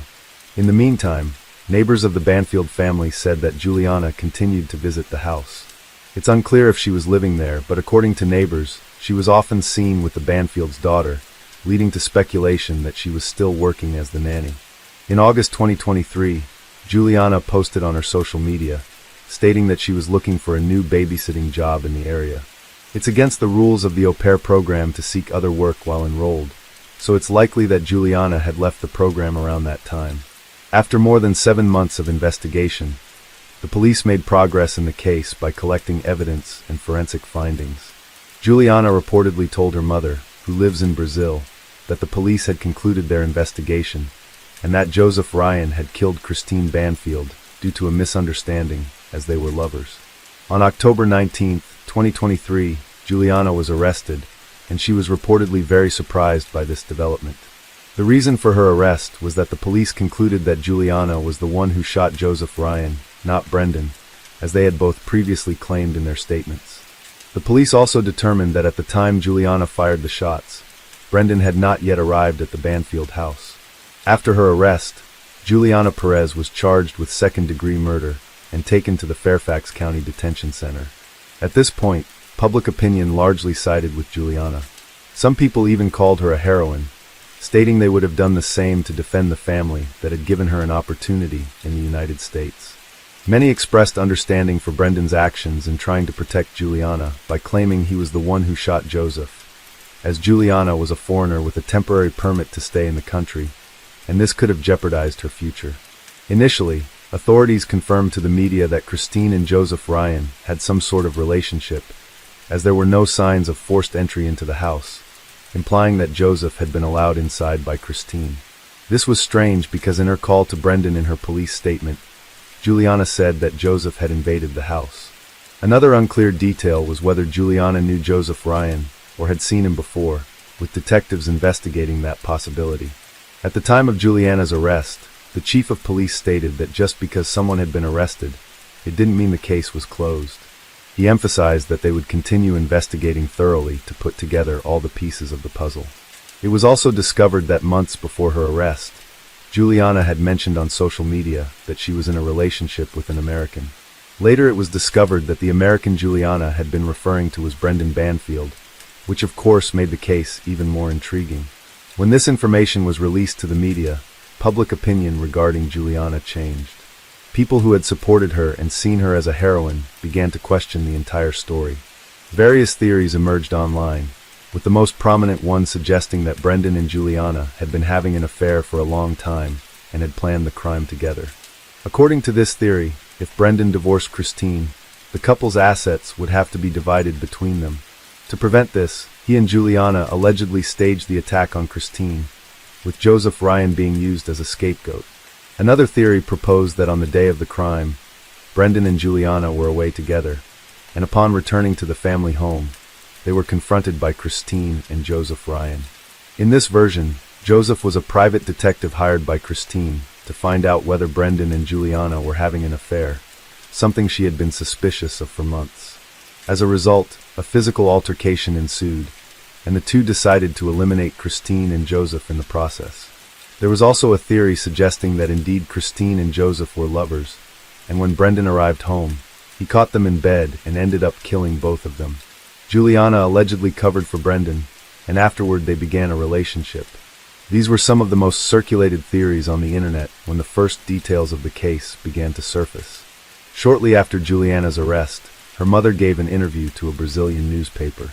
According to the mother of the accused, she was very worried because she had not yet been able to contact Juliana's lawyer in the United States. The woman said that her daughter planned to return to Brazil soon, as her permission visa to stay in the country was expiring. Juliana intended to renew her visa in Brazil, and after that return to the United States. The accused mother said she was very saddened by all the defamatory rumors that emerged on the internet about her daughter, and added that Juliana would never be capable of harming anyone. The article in the Brazilian newspaper concluded with Juliana's mother saying that she was hoping the case would be resolved as soon as possible. In her first hearing, Juliana told the judge that on that morning, Christine had given her tickets to the zoo to take the couple's 4-year-old daughter. Brendan wasn't home at that moment. According to Juliana, Christine did this to be alone at home to receive Joseph Ryan, whom she met through a dating website, according to Juliana. This was not a conventional dating site where people meet and all, but a site for those wanting to get straight to business. Juliana said that while she was on her way to the zoo with the daughter, she realized she had forgotten the girl's lunch. She then decided to return to the family's house to grab it. When she was approaching the house, she saw an unknown car parked in front of the garage, and then saw a man getting out of the car and entering the house. This man was Joseph Ryan. Juliana said she became scared not knowing the man, and thought he was a criminal breaking into the house. She then called Brendan to inform him about the situation. Brendan reportedly told Juliana to wait outside as he would be there in a few minutes. When Brendan arrived, they both entered the house together and Juliana made a 911 call, but hung up after a few seconds because she didn't know what to say on the phone. Juliana took the Banfield's daughter to the basement while Brendan drew his weapon and stayed on alert. A few seconds later, they heard noises coming from the bedroom upstairs. They went up to the room and found Joseph Ryan with a knife in hand on top of Christine. Christine was naked and Joseph was dressed. Brendan pointed the gun at Joseph and told him to drop the knife while Joseph told Brendan to drop the gun or he would attack Christine. At that moment, Joseph allegedly started stabbing Christine and Brendan shot at him. However, most of the shots missed Joseph, and he was not immediately neutralized and continued stabbing Christine. Brendan then shouted for Juliana to go to the bathroom where there was a safe and get his other weapon from inside it. When Juliana returned with the weapon, she didn't give it to Brendan. Instead, she shot Joseph, hitting him in the heart, a fatal shot. After that, they called 911 to report the incident. Juliana's defense stands by this version and claims she acted in self-defense. In the same hearing, the prosecution was also heard and presented an entirely different story.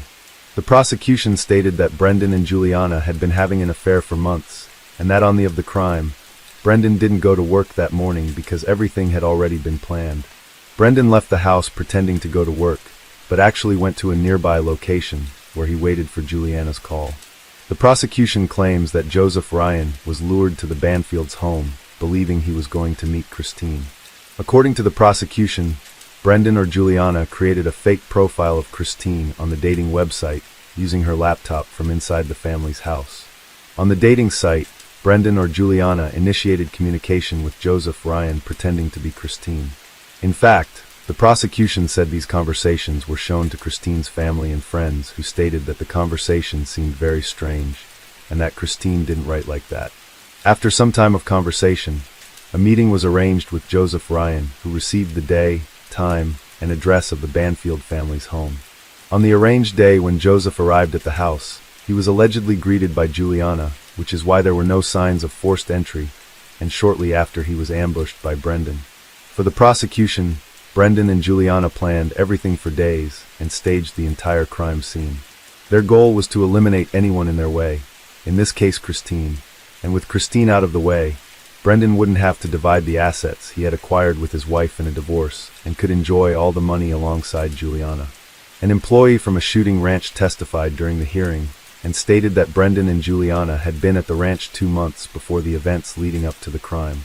This same witness claimed that a month before the crime, Brendan went to the ranch alone and bought a Glock pistol at 7:17 p.m. paying $558.50.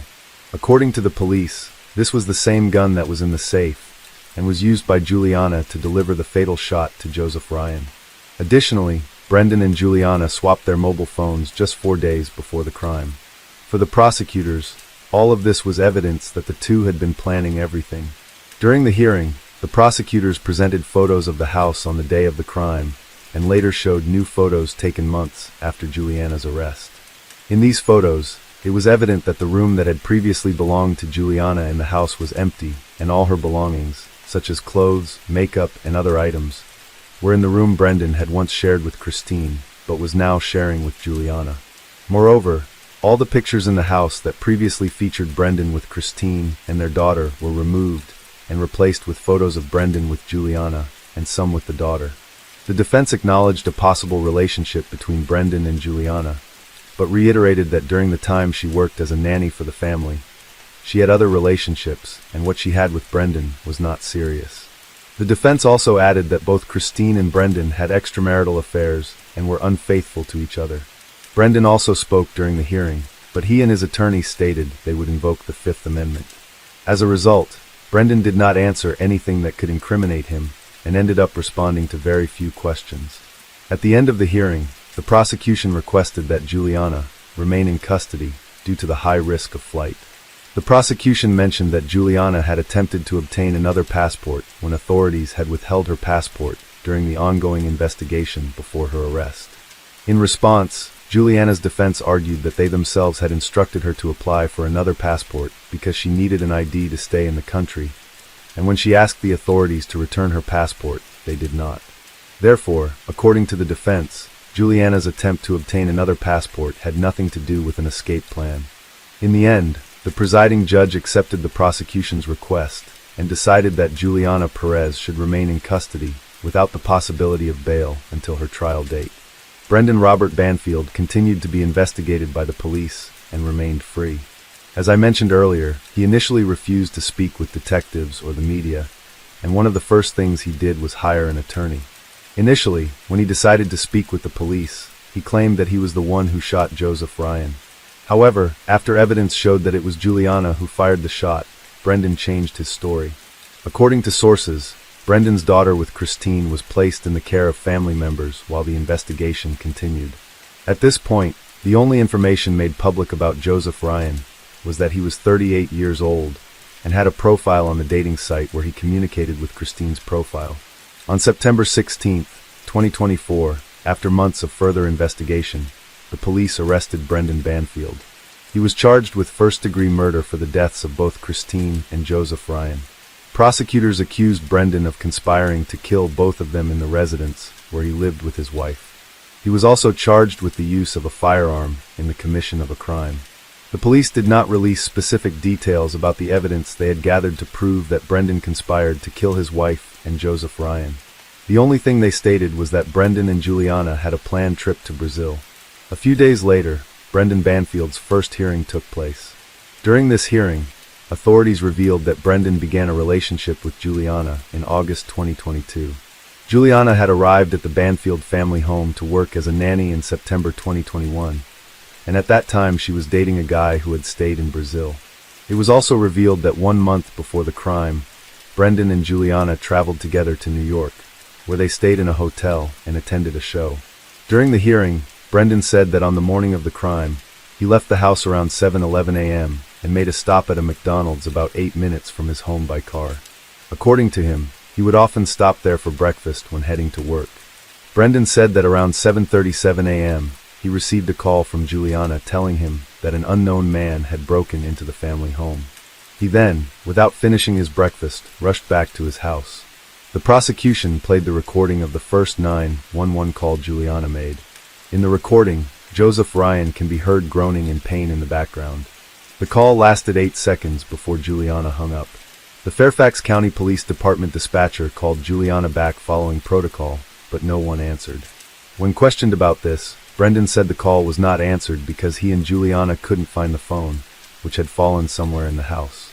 Brendan also said that at that same moment, he told Juliana to grab his other gun from the bathroom safe because Joseph Ryan was still alive and could pose a threat. But when she returned with the gun, instead of handing it to Brendan, Juliana shot Joseph, hitting him in the heart. There were 13 minutes between the first and second calls Juliana made to 911. To the authorities, 13 minutes was an unusually long time for Brendan and Juliana to call the police again. Joseph Ryan was already injured before the first call, so it made no sense for them to take 13 minutes to call back. The prosecutor in the case stated that Joseph Ryan's body had been moved to make it appear as though he was actually attacking Christine. Authorities confirmed that the knife used in the crime indeed belonged to Joseph Ryan, and that he had brought it in a backpack. As in his conversations with Christine, she had asked him to bring the knife due to a fetish involving pain and pleasure. To explain further, the website where the supposed Christine communicated with Joseph Ryan was a platform for casual encounters focusing on fetishes involving pain and pleasure. That's why Joseph Ryan brought a knife to his meeting with Christine at the Banfield house, which, according to authorities, was quite convenient for someone staging a crime scene afterward. According to paramedics who responded to the scene, both Christine and Joseph had been moved and repositioned.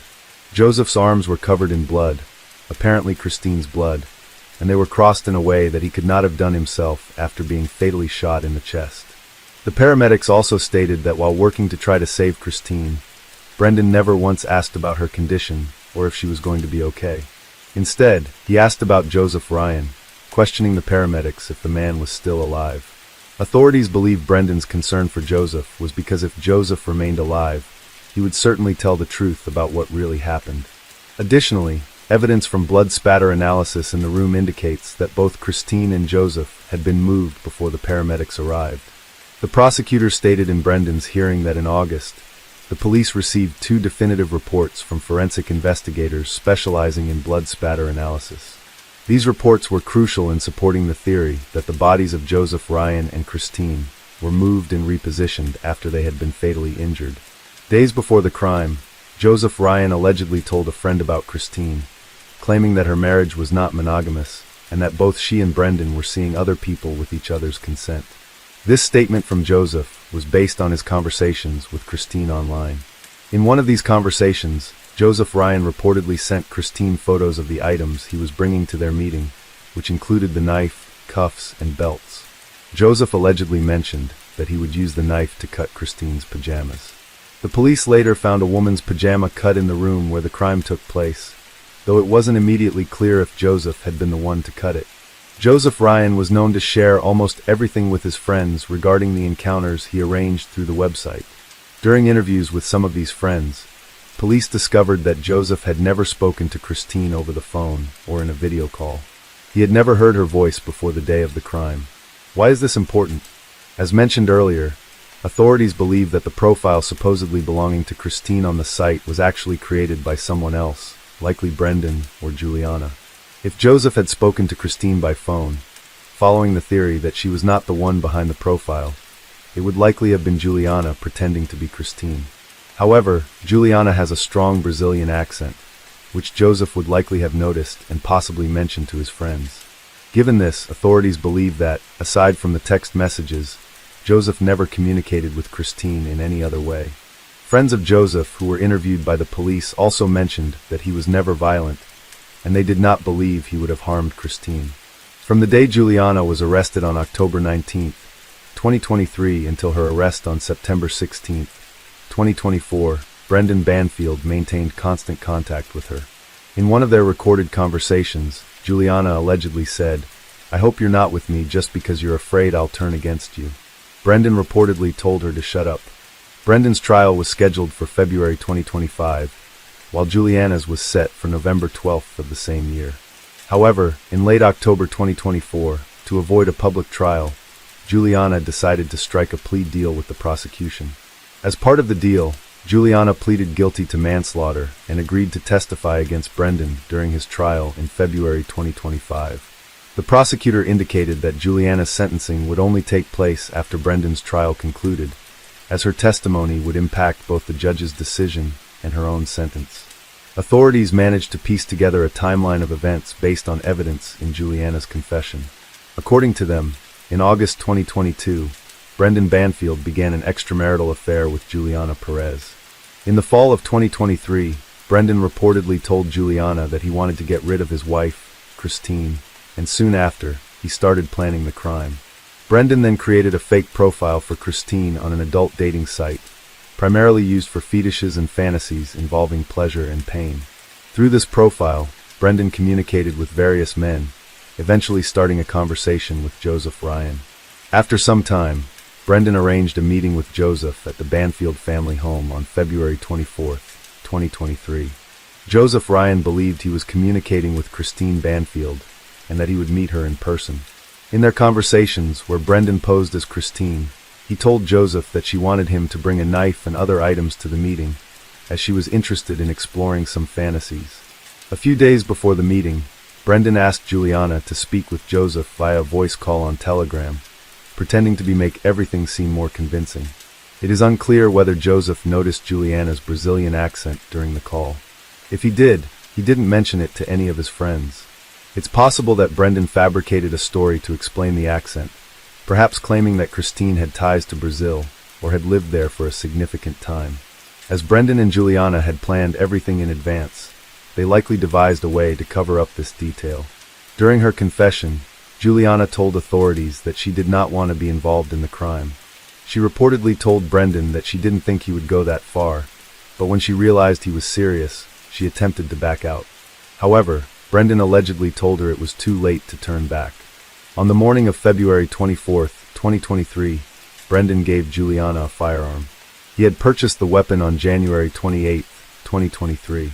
The plan was that as soon as Juliana saw Joseph Ryan entering the Banfield family home, she would first call Christine and then call Brendan, telling them that a strange man had entered the house and that she was very scared. Juliana followed the plan, making both calls as soon as she saw Joseph Ryan enter the house. The call to Christine's phone went to voicemail because before leaving the house that morning, Brendan had turned off his wife's phone and hidden it in a kitchen drawer. As planned, Brendan waited for Juliana's call at a nearby McDonald's, allowing him to return home quickly. When Juliana called, Brendan also attempted to call Christine, but as he expected, the call went straight to voicemail. Brendan returned home, picked up Juliana and their daughter, and they entered through the basement. They left the child in the basement and went up to Brendan's bedroom, where he lived with Christine. Brendan was carrying his service weapon, and Juliana had the gun he had purchased in January and given to her that morning. When they entered the room, Joseph was holding Christine, and Brendan shouted that he was the police before shooting Joseph Ryan in the head. The impact of the shot caused Joseph to fall away from Christine. After the shot, Juliana called 911. The call was brief, but Joseph's groaning could be heard in the background. Juliana ended the call, following Brendan's instructions, and shortly after, Brendan grabbed the knife Joseph had brought for the meeting and began stabbing Christine multiple times. The 911 operator tried to call back, but Juliana did not answer. Then Juliana went to the house's safe, opened it, and made it seem like she had retrieved the gun from the safe, when in fact she already had it with her from the beginning. Upon returning to the room, Juliana noticed that Joseph was still moving. She then shot him in the heart, delivering a fatal blow, as confirmed by the medical examiner. After Brendan staged the crime scene, placing the bodies of Christine and Joseph near each other to make it appear as though Joseph had attacked Christine, he instructed Juliana to call 911 again. In this second call, Juliana claimed that an intruder had broken into the Banfield house and attacked Christine. When the police and paramedics arrived, Brendan went to the hospital with Christine, while Juliana went to the police department with the couple's daughter. The rest of the story is now well known. An important detail is that when Brendan and Juliana went upstairs, Joseph was holding Christine, who was naked. This occurred because, as revealed by the conversations between Brendan, pretending to be Christine, and Joseph, they had discussed a fantasy in which Christine would be dominated by someone entering her home with a knife and cutting her pajamas. As was discovered, Christine's pajama was found cut near the bed. So when Joseph entered the house, he believed he was participating in a fantasy, and Christine, unaware of the true intentions, likely tried to ask him to stop. However, Joseph thought this was part of the act, as they had discussed in their messages. With Juliana Perez's confession, there is no longer any doubt that the crime was a conspiracy orchestrated by her and Brendan to take Christine's life and allow them to be together. Brendan Banfield's trial is scheduled for February 2025, and Juliana's sentencing will be announced shortly after his trial concludes. The judge presiding over the case, Penny Ascarati, who also oversaw the Johnny Depp and Amber Heard trial, is the same judge handling Brendan's case, creating great anticipation with millions of people awaiting the outcome. Joseph Ryan's mother has not given any interviews so far to avoid interfering with the investigation, but when Brendan was arrested, she posted on social media saying that it was very difficult to live without her only son, and that the only thing that still made her get out of bed every day was the hope that justice would be served. Both Christine's and Brendan's families are deeply shocked by everything that has happened. According to the latest information, the couple's daughter, now 6 years old, is under the guardianship of close relatives. Case 4. Mike Mansholt was born on August 20th, 1998 in Oldenburg, a city in Germany with a population of over 160,000 people. He was the son of Bernd Mansholt and Susan Mansholt.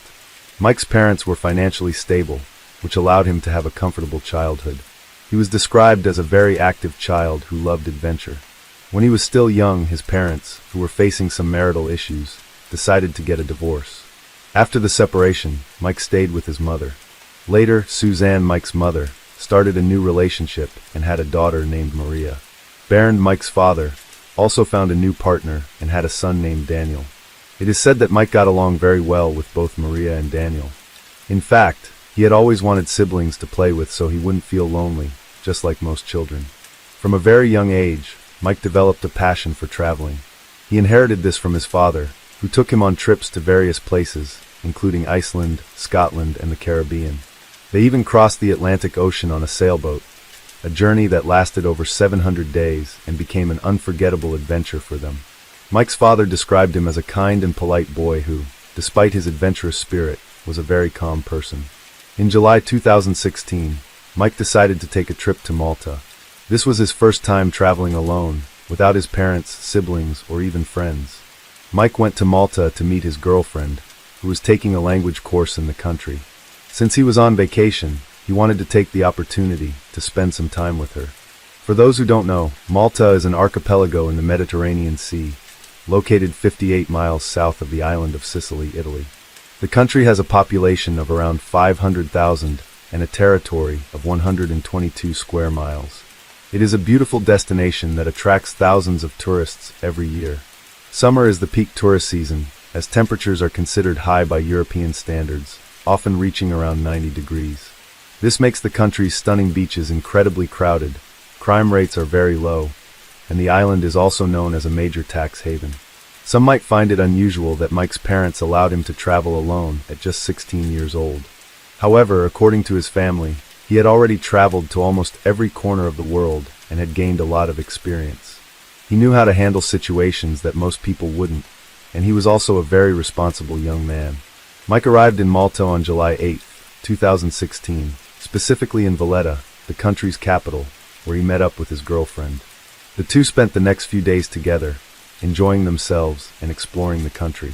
However, as the date to return to Germany approached, Mike decided he wanted to stay a few more days in Malta.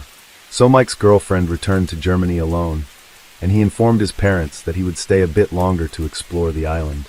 Suzanne, Mike's mother, was at home in Germany, and Bernd, his father, was on vacation with his family in Croatia. Neither parent minded that Mike wanted to stay a few more days in Malta, so they approved his request. Mike stayed at a hotel in the city of Slima. Slima is located on Malta's northeast coast in the Northern Harbor District.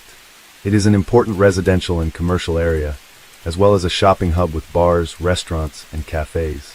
It is also the most densely populated city on the island. The hotel where Mike stayed is called Astra. Security camera footage from the hotel shows Mike leaving on the morning of July 18th. He left his room 105, around 8:39 a.m. At 9:10 a.m., he went to the hotel reception to ask for some information and chatted briefly with the staff. After that, Mike returned to his room where he stayed for almost an hour. He left his room in the hotel around 9:55 a.m.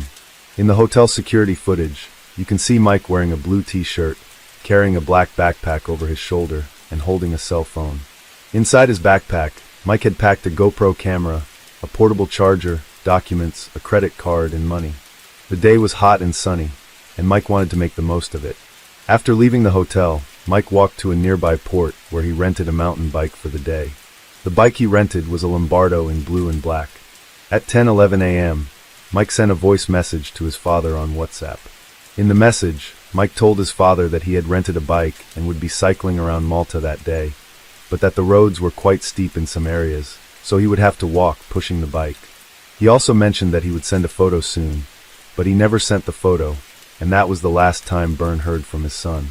Although Mike didn't get in touch with his family afterward, they didn't suspect that something might have happened. To them, Mike was simply busy exploring the island that had captivated him. On July 22nd, Suzanne and Maria, Mike's mother and sister, went to the airport and waited for him there. Mike was supposed to have landed at that airport on that day, but he didn't show up. At first, Mike's mother and sister thought he might have landed in Frankfurt, where he would have had a layover. Susan then tried calling her son's phone, but it was turned off. She tried to reach him several times, but all her attempts failed. She then decided to contact the airline responsible for the flight Mike was supposed to take to Germany. That's when she discovered that Mike had never boarded the plane. After this discovery, Suzanne went straight to the police and reported her son's disappearance around 2 a.m. on July 23rd. The German police treated the case as high priority, and the officers quickly contacted the Maltese police. One of the German detectives received information that the Maltese police had already been searching for Mike for at least 2 days. Mike had not been seen on the island since the morning of July 18th, when he rented the mountain bike that he was supposed to return the following day, but never did. It was the manager of the Astra Hotel who reported Mike's disappearance to the Maltese authorities on July 20th. Mike was supposed to return to the hotel to collect his belongings and check out, but he never showed up. It had been 4 days since Mike was last seen by anyone, and the Maltese police were already searching for him in the area. In the meantime, no one from Malta contacted Mike's family in Germany to inform them about the situation. Some sources say it was because the authorities didn't have the contact details of Mike's family, while other sources claim it was due to negligence. In any case, when Bernd, Mike's father, found out about his son's disappearance, he paused his vacation and took the first available flight to Malta with Daniel, Mike's brother. Despite the situation, Bernd tried to remain calm. He kept trying to think of all the possible reasons why his son hadn't caught the flight he was supposed to take. He thought that perhaps Mike had missed the flight, maybe lost his phone, or perhaps his phone had been stolen. The family tried to stay optimistic throughout and believed that Mike would show up at any moment. What worried Bernd the most was the fact that Mike's phone was turned off.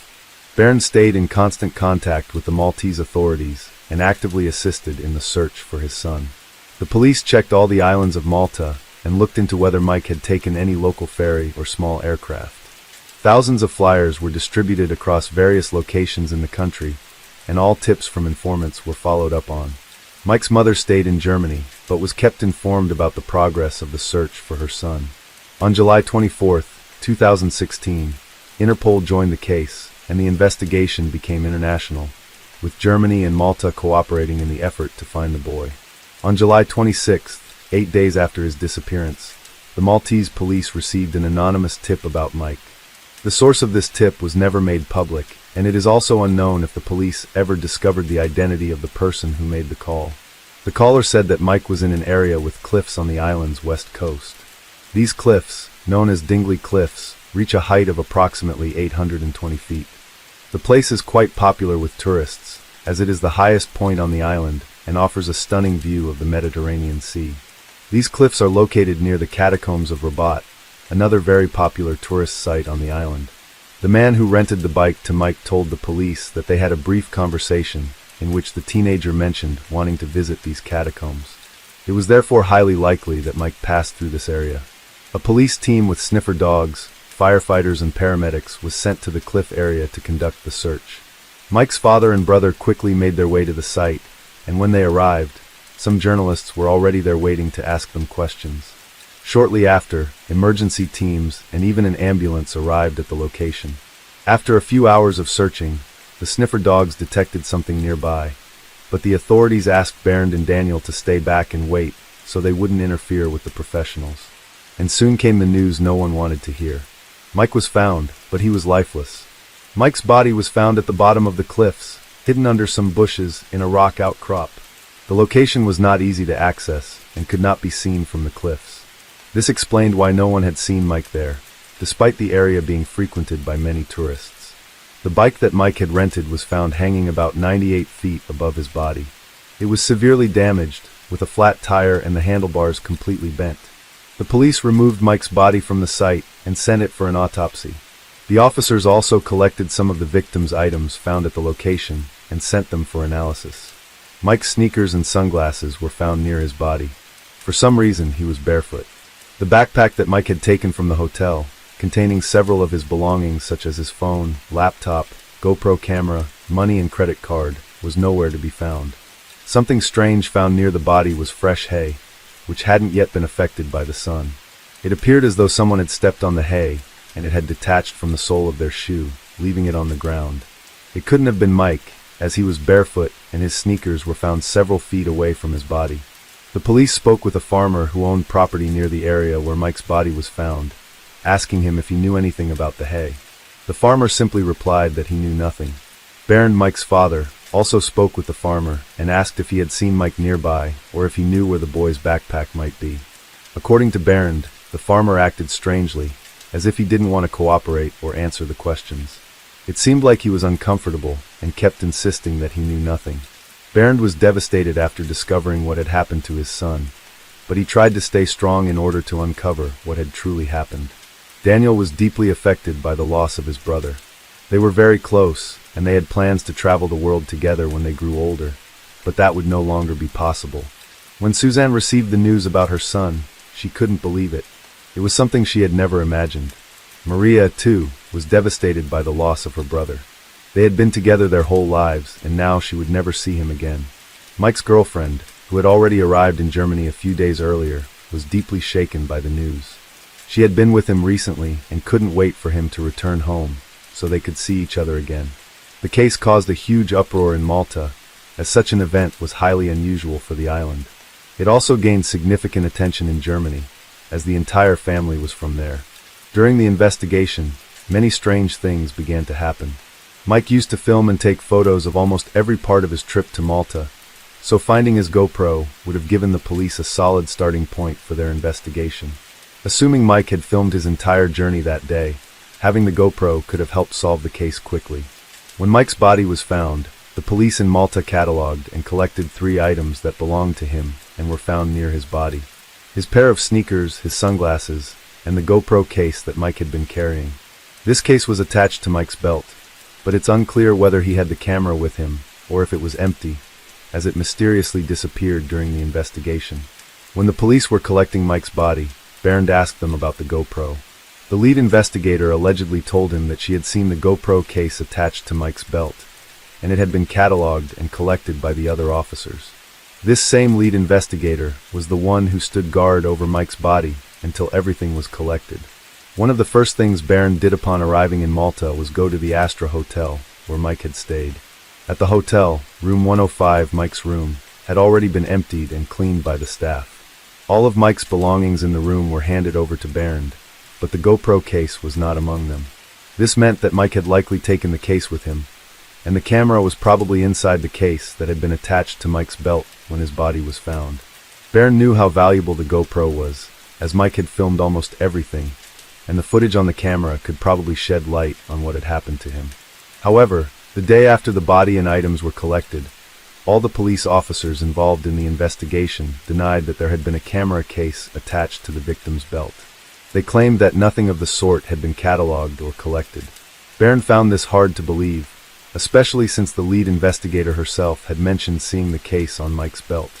Baird then spoke to the lead investigator who, like the other officers involved in the case, denied ever seeing the case or having collected it. That same day, the police declared that Mike had fallen from the cliff while riding his bike. However, the way Mike's body was found made it difficult to imagine that he had simply fallen, as the police suggested. If Mike had truly fallen while riding his bike, he would have fallen straight down. The location where Mike's body was found suggested that he had fallen backward, which would be highly unlikely in a natural fall. However, the police quickly declared that Mike's death was an accident, stating that he had fallen from more than 30 meters high and then rolled to the spot where the body was found. The coroner in charge of Mike's body analysis told Baird that Mike hadn't suffered, as he had broken his neck in 2 places during the fall, resulting in nearly instant death. However, at that point, an X-ray had not yet been done on Mike's body. So, it remains unclear if the coroner was able to make this assessment just by looking at and touching Mike's body, or if this was simply a lie. The autopsy report was finalized only a month later, confirming through DNA testing that the body was indeed Mike Mansholt's. According to the report, Mike had been dead for about 8 days when his body was discovered. This suggested that he died the same day he left the hotel to explore the island on his bike. The autopsy also concluded that Mike had no broken bones, which was extremely strange. If he had truly fallen from a height of more than 98 feet and struck the rocks of the cliff, he would have at least broken an arm. This finding contradicted what the coroner had told Baird, claiming that Mike had broken his neck in 2 places and didn't suffer. Mike had no broken bones, which meant the coroner's statement was a lie. A forensic examination was conducted on the bike Mike had rented, and the conclusion was that its condition didn't match what one would expect from a fall of 98 feet or more from a cliff. A few days before the official autopsy report was finalized and released to the family, an employee from the morgue who had been responsible for Mike's body approached Baird to talk. She told Baird that everything seemed very strange. Mike had no broken bones, which contradicted the official version of the police that Mike had fallen from the cliff while riding his bike. She suggested that Baird think about what to do next, as it appeared that the police had no interest in pursuing the case further. After hearing this, Baird went to speak with the head of the investigation, the same person who had claimed to have seen the GoPro case and later denied it. This time, she refused to speak and dodged Baird's questions, which only made him more suspicious. Baird continued pressing the authorities about his son's GoPro, and a few days later the forensic department of Malta handed him a digital camera, claiming it was Mike's. The camera they handed Baird was a Canon model from the early days of digital photography, a far cry from the GoPro Hero 2 Mike had been using. Along with the camera, Baird was also given a memory card that was completely destroyed, and the authorities claimed it had been inside the camera when it was found next to the body. Baird knew right away that this was not his son's camera. He believed the authorities had handed it to him, hoping he would stop asking about the real GoPro. By this point, Mike's family had grown very suspicious of the Malta police, and were trying to understand why they seemed completely uninterested in the case. It was beginning to look like the Maltese authorities were trying to hide something. Baird questioned some of the police officers about who might have stolen his son's belongings. Some officers responded by saying that no one from Malta would steal items from a body, suggesting that perhaps a tourist had taken them instead. The police also claimed to have tried pulling location records from Mike's phone carrier, but stated that they found nothing, no records at all. Frustrated with the inconsistencies and lack of interest from the Maltese authorities in pursuing the investigation, Baird was ready to make serious accusations. However, he had to return to Germany first to arrange his son's funeral and deal with other matters. Mike's body arrived in Germany on August 17, 2016, and it was at this point that new discoveries were made, adding to the mystery of the case. The funeral home staff, responsible for preparing Mike's body for burial, noticed some strange things. Mike's body seemed completely deflated, as if it were empty.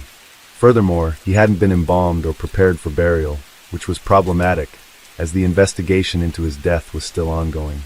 The fact that the Maltese authorities had not embalmed Mike's body created a serious issue for the German authorities, who couldn't properly conduct a second autopsy.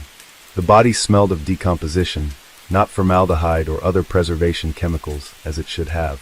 Upon noticing this, the funeral home staff immediately reported the issue to the German authorities. A police officer mentioned to the staff that the agents responsible for handling Mike's coffin, when it arrived at the airport, had noticed that the coffin seemed too light.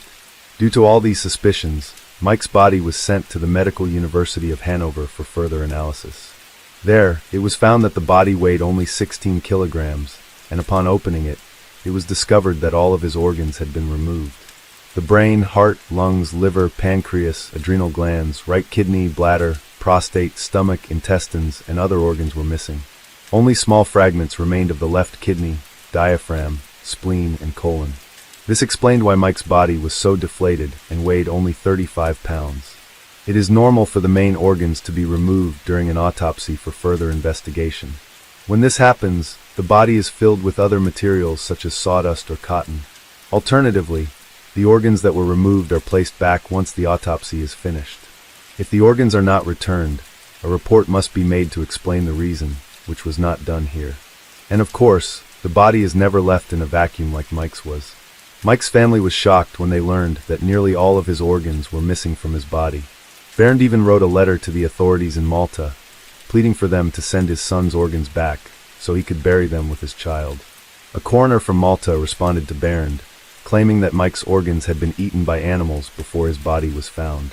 This made no sense at all, since the initial autopsy report from Malta did not show any injuries that could be attributed to animals. Mike's body showed no visible wounds or bite marks from animals, for example. The public prosecutor's office of Oldenburg, the city where the family lived in Germany, decided to seize the body. What had initially been a case of a missing person found dead became a case of potential crime. As a result, the German authorities launched an investigation into Mike Mansholdt's death. The forensic doctors at the University of Hanover, who were responsible for analyzing Mike's body and discovered the absence of almost all his organs, requested a copy of the autopsy report carried out by the Maltese authorities, but they never received it. The forensic doctors stated that due to the lack of organs in the body, a second autopsy would provide very limited results that could not be compared with the results of the first autopsy. Later, Mike's parents filed a formal complaint against the Maltese authorities through their lawyers. In their communication, the victim's parents stated that during an email exchange with the coroner from Malta who performed the first autopsy on Mike, the man claimed that their son's organs had been eaten by rodents and that his brain had liquefied. Bernd and Suzanne decided to take the matter to court, requesting an investigation into how Mike's organs had disappeared. The German public prosecutors began working on the case and started to suspect that Mike may have been murdered. They also concluded that the Maltese coroners had done a very poor job. It was ordered that a new autopsy be performed on Mike's body, even though the body's condition was no longer the same as when it was first found, which would impair the report. This time, the Maltese coroners had to be present during the new autopsy to ensure legal security. No bite marks were found on the body, and there was no evidence of rodent activity, except for a small bite on the neck and an abrasion on the forearm. The possibility of rodents eating Mike's organs was completely ruled out. It was also reconfirmed that his body was intact when it was taken from the beach under the cliffs to the Maltese morgue with no wounds or bite marks. But the most important findings from this autopsy were that the body had not been embalmed in Malta, and as a result, it was too decomposed to determine the cause of death. There had been no proper embalming performed by the Maltese coroner. Thus, the last traces that could have helped determine the cause of death were lost forever.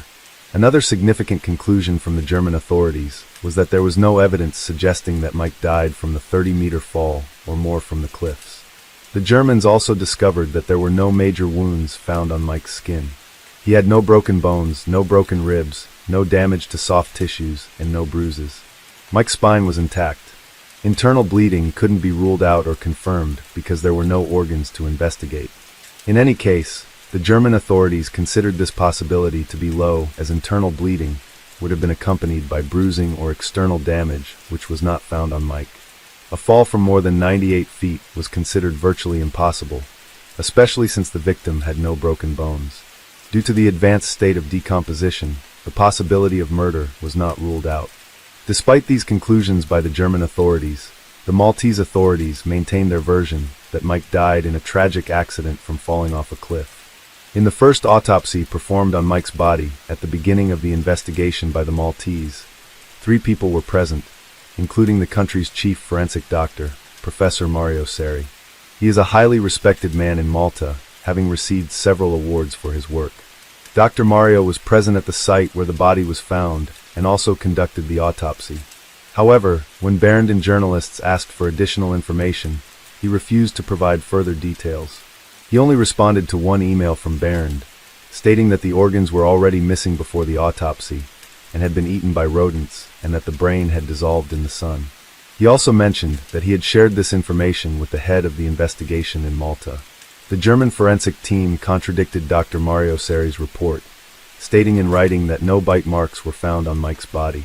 Regarding the claim that the brain liquefied due to the sun, they called it absurd, noting that in many countries, temperatures can exceed 40 degrees Celsius in the summer, the same temperature as in Malta that day, and there are no reports of anything like this happening elsewhere. Officially, Dr. Mario documented that Mike's body was found lying on his back. However, the German authorities did not believe that Mike had died in the exact spot where the body was found. They theorized that if he had really fallen, he could still have been alive when he hit the beach and then managed to crawl to a shaded area under the cliff. Asphyxiation could also not be ruled out as the cause of death by the German authorities because Mike's hyoid bone was also missing. In November 2017, Bernd returned to Malta. He tried to speak with the police and detectives who worked on his son's case, but they refused to talk. Bernd then filed a legal request to access all the case files, but he was informed that the judge was ill, and furthermore, the judge had a reputation for being slow in approving judicial decisions. Bernd only gained access to these files thanks to a German diplomat in Malta who managed to obtain the documents. However, the official file was missing several important documents that the Maltese authorities claimed to have lost, such as the autopsy results and photos of the location where Mike was found. In January 2018, the Maltese government caved to the pressure from the German authorities and reopened Mike's case. Finally, all the efforts of the German Ministry of Foreign Affairs bore fruit. Shortly after this, the first documents regarding Mike's case arrived in Germany. The German media began to cover the entire story again, and the parliament started to debate the issue. However, the new judge assigned to the case also determined that Mike's death was due to him falling from a cliff, meaning there were no updates in the case. On the other hand, the German authorities concluded that there were many inconsistencies in the case, but with the limited material they had to investigate, they found themselves at a dead end and could do nothing.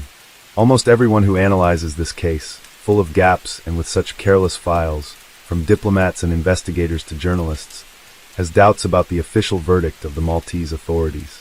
Bernd Mansholt grew tired and discouraged by all the negligence.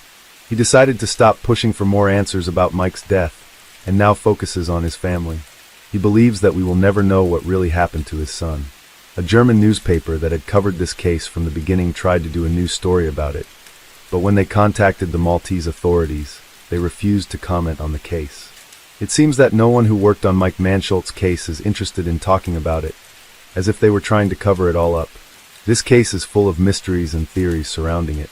Among the most famous theories is the one suggesting that Mike may have been a victim of organ trafficking. Mike was a very healthy boy, and the absence of all of his main organs makes some people suspect he was a victim of organ theft.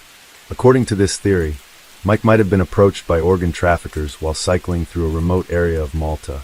The traffickers would have taken him to a place where they removed his organs, then stitched his body back up and threw him off the cliff along with his bike to make it look like an accident.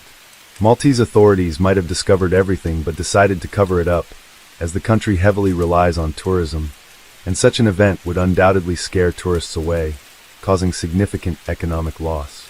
People who believe in this theory think the farmer, who owns a property near where Mike's body was found, might be involved in the case. His evasiveness when questioned by the victim's father, as if hiding something, was very suspicious. Another widely circulated theory is that Mike was a victim of thieves who took his belongings and then threw him off the cliff. In this theory, Mike would have been strangled, and then his body was placed in the location where it was found. To cover up the case and prevent damage to the island's tourism, the authorities decided to remove the hyoid bone, the brain, and several other organs from Mike. If Mike had indeed been strangled, this could only be determined by examining the state of the hyoid bone in the brain. Since the Maltese authorities wanted to suppress the case, they simply decided to make all this evidence disappear. There's also the theory that Mike fell off the cliff on his own, and some people who passed by and saw the body took the opportunity to steal his backpack, which contained several of his belongings. The last theory I found, though less accepted, is that Mike may have taken his own life. This theory was discarded early in the investigation, as there were no signs from Mike that would suggest he was planning something like that. Everything points to Mike being happy, full of plans, in love, and showing no signs of mental illness or depression. The case of Mike Mansholt is one of the most mysterious and gap-filled cases ever documented. To this day, the authorities in Malta maintain their official version that Mike fell off the cliff on his own, and claim that any version beyond that is simply a conspiracy theory. Case 5. June is a determined woman who goes to great lengths to solve any mystery that comes her way. The game's environments are beautifully crafted, and there's a wide variety of characters. In addition, you can join clubs within the game to play with your family and friends. The atmosphere and plot are designed to truly transport you to the 1920s, the time period in which the story takes place, giving the game a very special feel. New chapters are released every week, so you'll never get bored as the game always brings something new. The best part is that the challenges really sharpen your detective skills. I'm sure you'll spend hours having fun and relaxing. I really enjoyed the game and play whenever I have time. The game is free and you can download it through my QR code, which is on the screen, or via the link I'll leave in my pinned comment. You can play it both on your phone and on your computer or laptop. Come on everyone, let's show some support for the sponsor of this channel. Thank you so much for your support, June's Journey. In the early hours of November 25th to 26, 2022, the couple Leslie Hurlbeak and Kevin Trompat mysteriously vanished. Leslie was 22 years old and Kevin was 21. At the time of their disappearance, they were spending a few days at a friend's house in the small commune of Prahak, a place where almost everyone knows each other, as it has just over 2,000 residents. Prahak is part of the Deux-Sèvres department, located in the Nouvelle-Aquitaine region of France. It's known as a peaceful area with beautiful landscapes and a welcoming community, the kind of place people move to when they're looking for a quieter life. However, the chilling case I'm about to tell you left a dark stain on the memories of those who lived there. As soon as the young couple's families lost contact with them, they felt that something was terribly wrong. It was completely out of character for the two to go off the grid, let alone disappear without saying a word. Because of this, the families immediately contacted the authorities and reported them missing. During the investigation, police discovered that the couple had arrived in Prahak on November 25th, around 5:30 p.m. They were supposed to spend the night at the home of a man named Nicholas Renew, a friend of Kevin's. Before that, the couple had dropped off some of their belongings and Leslie's dog Onyx at the house of Tom Trulett, another friend who had lent them the place. Tom was a mutual friend of both Leslie and Kevin. In fact, he was the one who introduced them during a party. Both Nicholas's house and Tom's house were located on the same street and were about 33 feet apart. After handing over the keys to his place, Tom left for a party in the nearby town of La Crèche. Leslie and Kevin stayed alone at Tom's house and later decided to go over to Nicholas' place, bringing Onyx along. They spent a few hours at Nicholas' home, and around 3 a.m. they decided to head back to Tom's house to spend the night. However, after leaving Nicholas's house, the couple and their dog Onyx vanished without a trace. Nicholas Renew was the last person to see them. During interviews with the families, police learned that Leslie and Kevin had only been together for about 3 weeks. The couple lived in the French department of Charente-Maritimes, which borders Deux-Sèvres, the department where they went missing. Their families said they had planned to spend a few days in the small commune of Prahak, staying at friends' houses. Leslie often brought Onyx along when visiting nearby places. She had Onyx for almost 3 years, and Kevin didn't mind her bringing the dog, since he liked animals. Kevin's family said he loved nature and enjoyed hiking, something he and Leslie had in common. They also said Kevin was unemployed at the time, but he had recently bought a Mercedes Sprinter van and was renovating it with plans to turn it into a work vehicle. Kevin didn't have a very good childhood. His father was arrested when he was still very young, and from that point on, he had to learn to fend for himself, as the family started facing hardships. Leslie, on the other hand, was described by her family as an outgoing person who loved animals and being at parties. She made friends easily and was almost always surrounded by people. She had a twin brother to whom she was very close. Her mother had passed away a few years earlier, something that was very hard on her. According to sources, Leslie owned a business that offered painting services for homes and commercial buildings. The company was called LH Painting, L for Leslie and H for Hurlbake. She wanted to have something of her own, something to be proud of, which is why she used her first and last name in the company's name. It's unclear exactly how long Leslie had been running the business, but what's known is that she had many clients. Before meeting Kevin, Leslie had been married for a few years, but things with her husband began to fall apart, and they separated in June 2022. According to sources, Leslie and met in October 2022. The couple had planned to take a few days off, specifically November 25th, 26th, and 27th. According to Kevin's mother, the young couple only planned to spend one day in Prague, which is where they disappeared. After that, they were going to another city called Bordeaux, a popular tourist destination in France.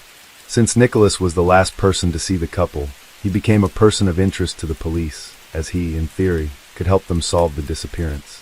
Kevin told the police that, the day before the disappearance, Leslie had bought some clothes, and she and Kevin had planned to go to a party in the city together. However, after leaving the house of Tom Trulett, the other friend who had lent them the house, the couple decided to spend some time with Nicholas at his place. Leslie's dog Onyx was with them. Nicholas said that around 2:30 a.m., he suggested the couple spend the night at his house if they wanted. But the couple said they would stay at Tom's house, which was very close. A few minutes later, the couple left Nicholas's home with the dog and headed toward Tom's house. They should have arrived in under a minute, as it was only about 33 feet away, but they never made it. Police also spoke with Tom Trulett, but he only said he had been at a party, and that the last time he saw the couple was when he left his house and gave them the keys. Tom said that when he returned, Kevin and Leslie were gone along with their belongings, leaving behind only a jacket, which the police seized as evidence. Tom told the police he didn't know anything else beyond that. A search was conducted by the police at both Tom's and Nicholas's houses. Investigators used luminol and other chemicals in an attempt to find traces of blood in both men's homes, but nothing was found. In addition to the couple's two friends who lived on the same street, police also spoke with other residents of the neighborhood who said they hadn't seen or heard anything unusual during the early hours of November 26th. At first, some people speculated that the couple had simply disappeared of their own will. The theory was that they might have been running from someone or just wanted to go on an adventure. The family strongly disagreed with these assumptions, saying they would never do something like that. Moreover, during a search of Kevin and Leslie's homes, police discovered that the couple hadn't taken many belongings, just enough for a few days away. Leslie's van, a white Peugeot partner she used for her building painting projects, was found parked in town. That was the vehicle Leslie and Kevin had been using to travel and intended to take to other cities. A quick search inside the van turned up nothing suspicious. Police also searched Kevin's Mercedes Sprinter van, which he had been renovating, but nothing suspicious was found there either. Because of this, early in the investigation, French authorities began to move away from the theory that the couple had disappeared voluntarily. The theory wasn't completely ruled out, but investigators decided to focus their efforts on other lines of inquiry. Another theory was that they had been hit by a vehicle and thrown into the woods, or that their bodies had been hidden by the driver responsible for the accident. However, no skid marks or any debris indicating a collision between a vehicle and a person were found. Typically, when a hit and run occurs, there are brake marks at the scene or vehicle fragments left behind, but nothing of the sort was found near the route the couple took on the day they vanished. In the following days, police searched the entire area surrounding the small commune of Prague. Search dogs were deployed, along with specialized forest search teams, and some volunteers, including family and friends, also joined the efforts. Divers helped as well, scanning the region's rivers and lakes, but despite all the effort, nothing was found.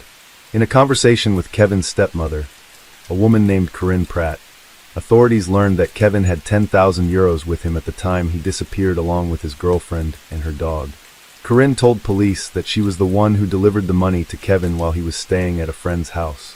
According to Corinne, the money was intended for the purchase of a car that belonged to someone Kevin knew. Corinne said that when she handed the money to her stepson, he seemed off, like he was afraid of something. She then asked Kevin if something had happened, to which he replied that there were some men in a car who seemed to be following him. After that, Corinne accompanied her stepson and Leslie to Tom's house, then returned to her city.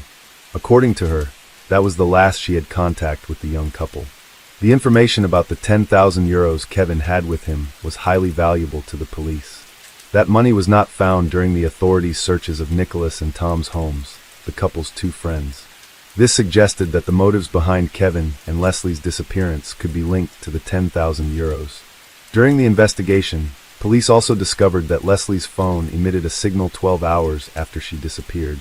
The signal was traced to the city of New York, which is about 8.7 miles from Prague. Officers went to the city, conducted searches, and spoke with residents, asking if anyone had seen the couple. Nothing was found, and the residents they spoke with said they hadn't seen them. 3 days later, on November 29th, Kevin's phone also emitted a signal. When police traced it, they found that the signal came from the city of Foras. Foras is located in the department of Charente-Maritime and is over 80 kilometers from where the couple disappeared. Police also searched that city and spoke with locals, asking if they had seen the couple. But just like in New York, police had no success in Foras. There were no signs of the couple, and no one had seen them. As days went by, the case gained significant public attention, and the story of Leslie, Kevin, and Onyx's disappearance quickly spread across France. Naturally, many theories began to emerge, but none that could actually help the investigation at that time. On December 7th, French authorities made a public appeal during a nationally broadcast briefing. They asked anyone with any information about the young couple and the dog to come forward. That appeal paid off. The next day, on December 8th, an employee at a recycling company contacted police, saying he had found some of the couple's belongings in a recycling bin. Among those items was Kevin's road safety certificate. It was that document that made the employee realize the belongings might be linked to the missing couple. The recycling company is located in the town of Prevail, a commune also in the Charente-Maritime department, over 56 miles from the last place the couple had been seen. Police rushed to Prevail and went to the recycling facility. There, along with Kevin's road safety certificate, officers recovered various clothes belonging to the couple, painting equipment owned by Leslie, and her makeup case. All these items were sent for analysis, which confirmed they belonged to the couple. The families were also given access to the recovered items and confirmed that all of them belonged to Kevin and Leslie. Regarding the shotgun shells, Kevin's family said they likely belonged to him, as they were similar to the ones he used for his fishing gun. With the discovery of these belongings, it became clear that the couple hadn't disappeared voluntarily. It made no sense for them to get rid of those personal items. Everything pointed to the involvement of one or more people in whatever had happened to them, and that possibility deeply shook the family. On December 12, 2022, authorities officially opened a kidnapping investigation. Search efforts continued, but no trace of the young couple or their dog was found. The family, filled with anguish, had to spend Christmas and New Year's without Kevin and Leslie. It was the first Christmas and New Year's the two had ever spent away from their families in years. In early January 2023, new searches were carried out. On January 2nd, a dog's body was found not far from where the couple had gone missing. The size and fur matched Onyx's, but due to the advanced state of decomposition, it wasn't possible to confirm whether it was indeed Leslie's dog. This new discovery left the couple's families even more desperate, because if the dog was Onyx, it strongly suggested that something terrible had happened to Kevin and Leslie. Leslie would never abandon her dog or do anything like that to him, so it was very likely that she and Kevin had met the same fate as the animal. On January 5th, dozens of volunteers gathered for another search. This search was organized by Corinne Pratt, Kevin's stepmother, who managed to bring together over 100 people through social media. A few days earlier, Corinne had visited a fortune teller who told her the search should focus on Prague and the surrounding areas. Altogether, they covered several miles in search of the couple or any trace of them, but nothing was found. On January 14th, another search was held, this time organized by Guy, Kevin's father, and his family. Journalists who were present reported that the whole operation was chaotic, there was no clear coordination, and many volunteers were lost and had no idea where they were supposed to search. Once again, the search yielded no results, and the mystery surrounding the disappearance of Kevin, Leslie, and Onyx remained unsolved. On February 28, 2023, French authorities arrested Tom Trullet, who at the time was staying at his father's house. Just to remind you, Tom was a mutual friend of Leslie and Kevin. He was the one who introduced them, and also the one who lent his house, so they could spend the night on the day they disappeared. According to the police, Tom had been summoned multiple times to testify, and his statements were inconsistent. This raised suspicions and led the authorities to consider him the prime suspect in the couple's disappearance. During the investigation, police found out that Tom had exchanged messages with Leslie shortly before she disappeared. In those messages, time-stamped at 2:53 a.m., Leslie told Tom she was feeling extremely unwell after taking a synthetic drug he had given her. On top of that, Tom's phone geolocation placed him in Prague at the time the couple disappeared, information that contradicted his earlier statements. In his first interviews with the police, Tom claimed the last time he spoke with Leslie and Kevin was shortly before heading to a party in another town. He never mentioned the messages exchanged with Leslie just before she went missing. He also told investigators he spent the entire night at the party, but as mentioned, his phone data showed he had arrived in Prague much earlier than he claimed. This indicated that Tom was in Prague when the couple and their dog were abducted. To the authorities, it was clear that Tom was lying, and if he was lying, it was because he had something to hide. After his arrest, investigators decided to dig into Tom's life to determine whether he was really connected to the kidnapping and what his motives might have been. They discovered that he and Leslie had a brief romantic relationship in the past. According to people close to them, Tom never got over her and always wanted something more, while Leslie never took it seriously. Tom reportedly became resentful when Leslie asked him to introduce her to Kevin, a meeting that eventually led to their relationship. For the investigators, this could have been a motive behind the abduction. Still, they felt there was more to the story and kept digging before drawing any conclusions. There was also the possibility of a financial motive, since Kevin had $10,000 with him when he disappeared, and that money was never found. On March 1st, police arrested a second suspect, a 22-year-old man named Nathan Badgie. Nathan was arrested on Ray Island in the Charente-Maritime region. He's a friend of Tom Trullet, and authorities believe he played an active role in the abduction of Leslie, Kevin, and Onyx. His house is located just 0.19 miles from where the couple's belongings were found, abandoned inside a trash container. The next day, March 2nd, police arrested a third suspect, a 23-year-old man named Enzo Cialate, who was also a friend of Tom Trullet. After questioning the three men separately, police obtained crucial information about Kevin and Leslie's whereabouts. On March 3rd, the body of Kevin Trompat was found buried in a field near Puyrvault. Puyrvault is over 56 miles from Prague, the place where Kevin, his girlfriend, and her dog had gone missing. On March 4th, the body of Leslie Hurlbeck was discovered buried in a forest in Versen, just 9 miles from where Kevin's body was found. Both bodies were sent for examination, and a DNA test confirmed that the remains were indeed those of Kevin and Leslie, who had been missing for over 3 months. According to the medical examiner who performed the autopsies, both Kevin and Leslie had numerous injuries, including severe fractures and deep cuts. He stated that the wounds were likely caused by iron bars, baseball bats, and large knives, possibly even a machete. He concluded that the couple had been beaten to death. The cause of death for both was internal and external bleeding. According to the medical examiner, Leslie was not a victim of forced relations, something the authorities had suspected during the investigation. As for Onyx, Leslie's dog, the suspects claimed they abandoned him on a road near Prague.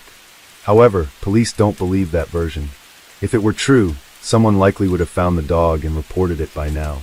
The case gained major attention, and many photos of Leslie with Onyx were shared widely in the media and on social networks. Because of that, a lot of people in France were aware of the dog and would likely have recognized him if they had seen him. For the authorities, it's far more likely that the decomposed dog found on January 2nd was Onyx, even if it couldn't be officially confirmed. The discovery of Leslie Hurlbeck and Kevin Trompat's bodies devastated their families and friends. Even though they knew it was unlikely the two were still alive, deep down there was still some hope. The French media heavily covered the case after the discovery, and many people who had been following the story of the young couple were heartbroken. Kevin Trompat's funeral was held on March 16th in the French commune of New York. Leslie Hurlbeck's funeral took place on March 18th in the commune of La Rochelle. Both funerals were attended by family and friends and were marked by deep sorrow and outrage. On April 12, 2023, police arrested 2 more suspects believed to be involved in the crime. They were identified as Stephen Matthew, 24, and Mick Elzadi, 22.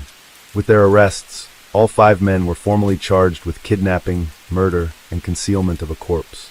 Through evidence gathered during the investigation, police were able to reconstruct the sequence of events leading up to the crime that night. According to what was uncovered after leaving Nicholas Renu's house around 3 a.m., Kevin, Leslie, and Onyx went to Tom Trullett's house where they were supposed to spend the night. It's worth noting that Nicholas Renu's and Tom Trullett's houses are on the same street, just a few meters apart. When they arrived at Tom's place, he wasn't there. That's when Leslie messaged him saying she felt extremely unwell due to the synthetic drug he had given her. Just minutes later, Tom arrived, contrary to what he had told police, claiming he was at a party in another city and only returned home hours later. Leslie, Kevin, and Tom spent about 30 minutes talking, drinking beer, and using drugs. Meanwhile, Nathan, Enzo, Stephen, and Michael pulled up in a van and parked in front of the house. The 4 men waited for Tom's signal to move in. Tom had planned everything in advance, and each of the men knew exactly what they were supposed to do. Shortly after, Tom sent a message to one of them, and the group entered the house. They were armed with hammers, iron bars, knives, and even a sword. Leslie and Kevin were completely caught off guard and had no idea what was happening. Everything happened so fast they had no time to react. Kevin was struck multiple times with a hammer by Nathan, while Leslie was quickly overpowered by Tom. After that, the couple and the dog were forced into the van and taken to a remote area. Their personal belongings were also taken. As mentioned earlier, the suspects claimed they abandoned the dog on a roadside, but authorities believe they killed it too. Once they reached the isolated area, Tom allegedly struck Kevin several more times with a hammer. At this point, the suspects' testimonies began to differ.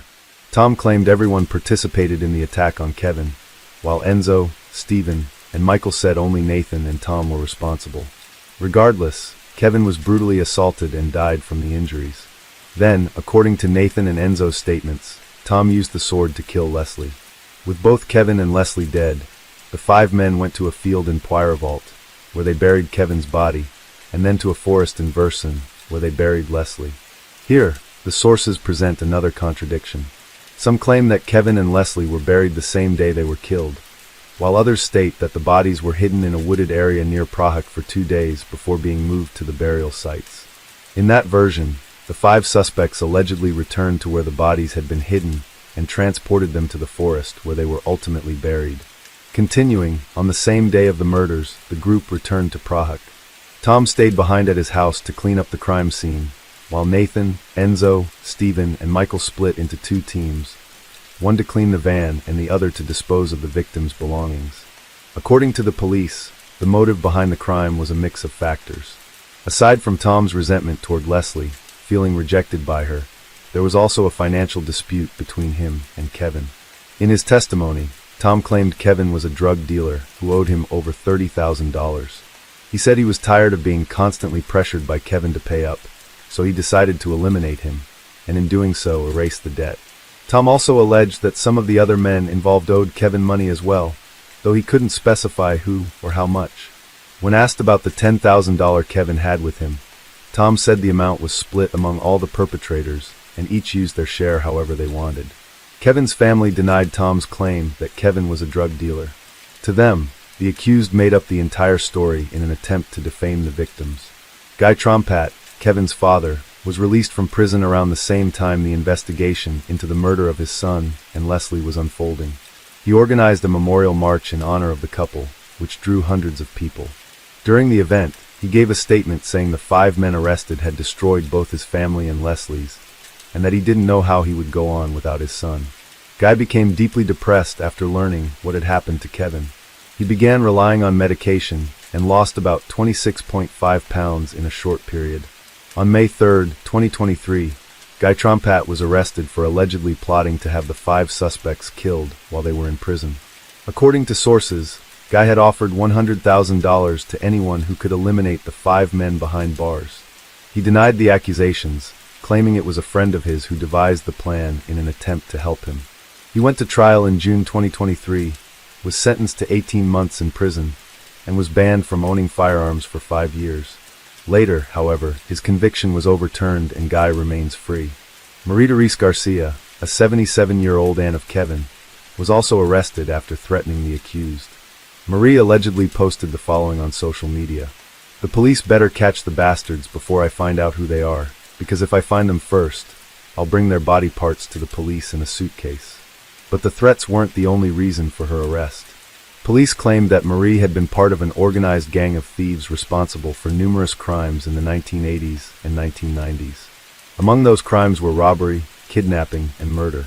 Marie is even one of the main suspects in the death of Corinne Didio, which occurred in 1995.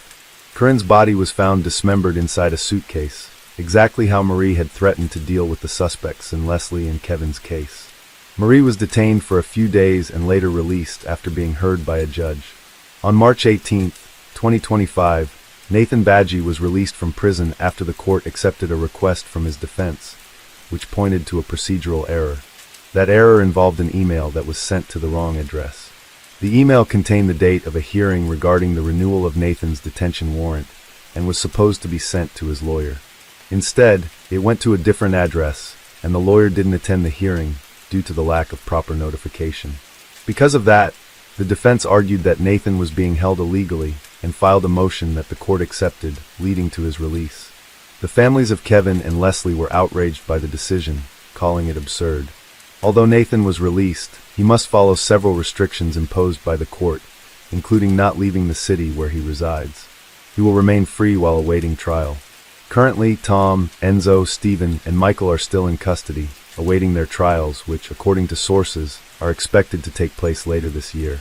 Under French law, they could face life imprisonment with the possibility of parole after 30 years.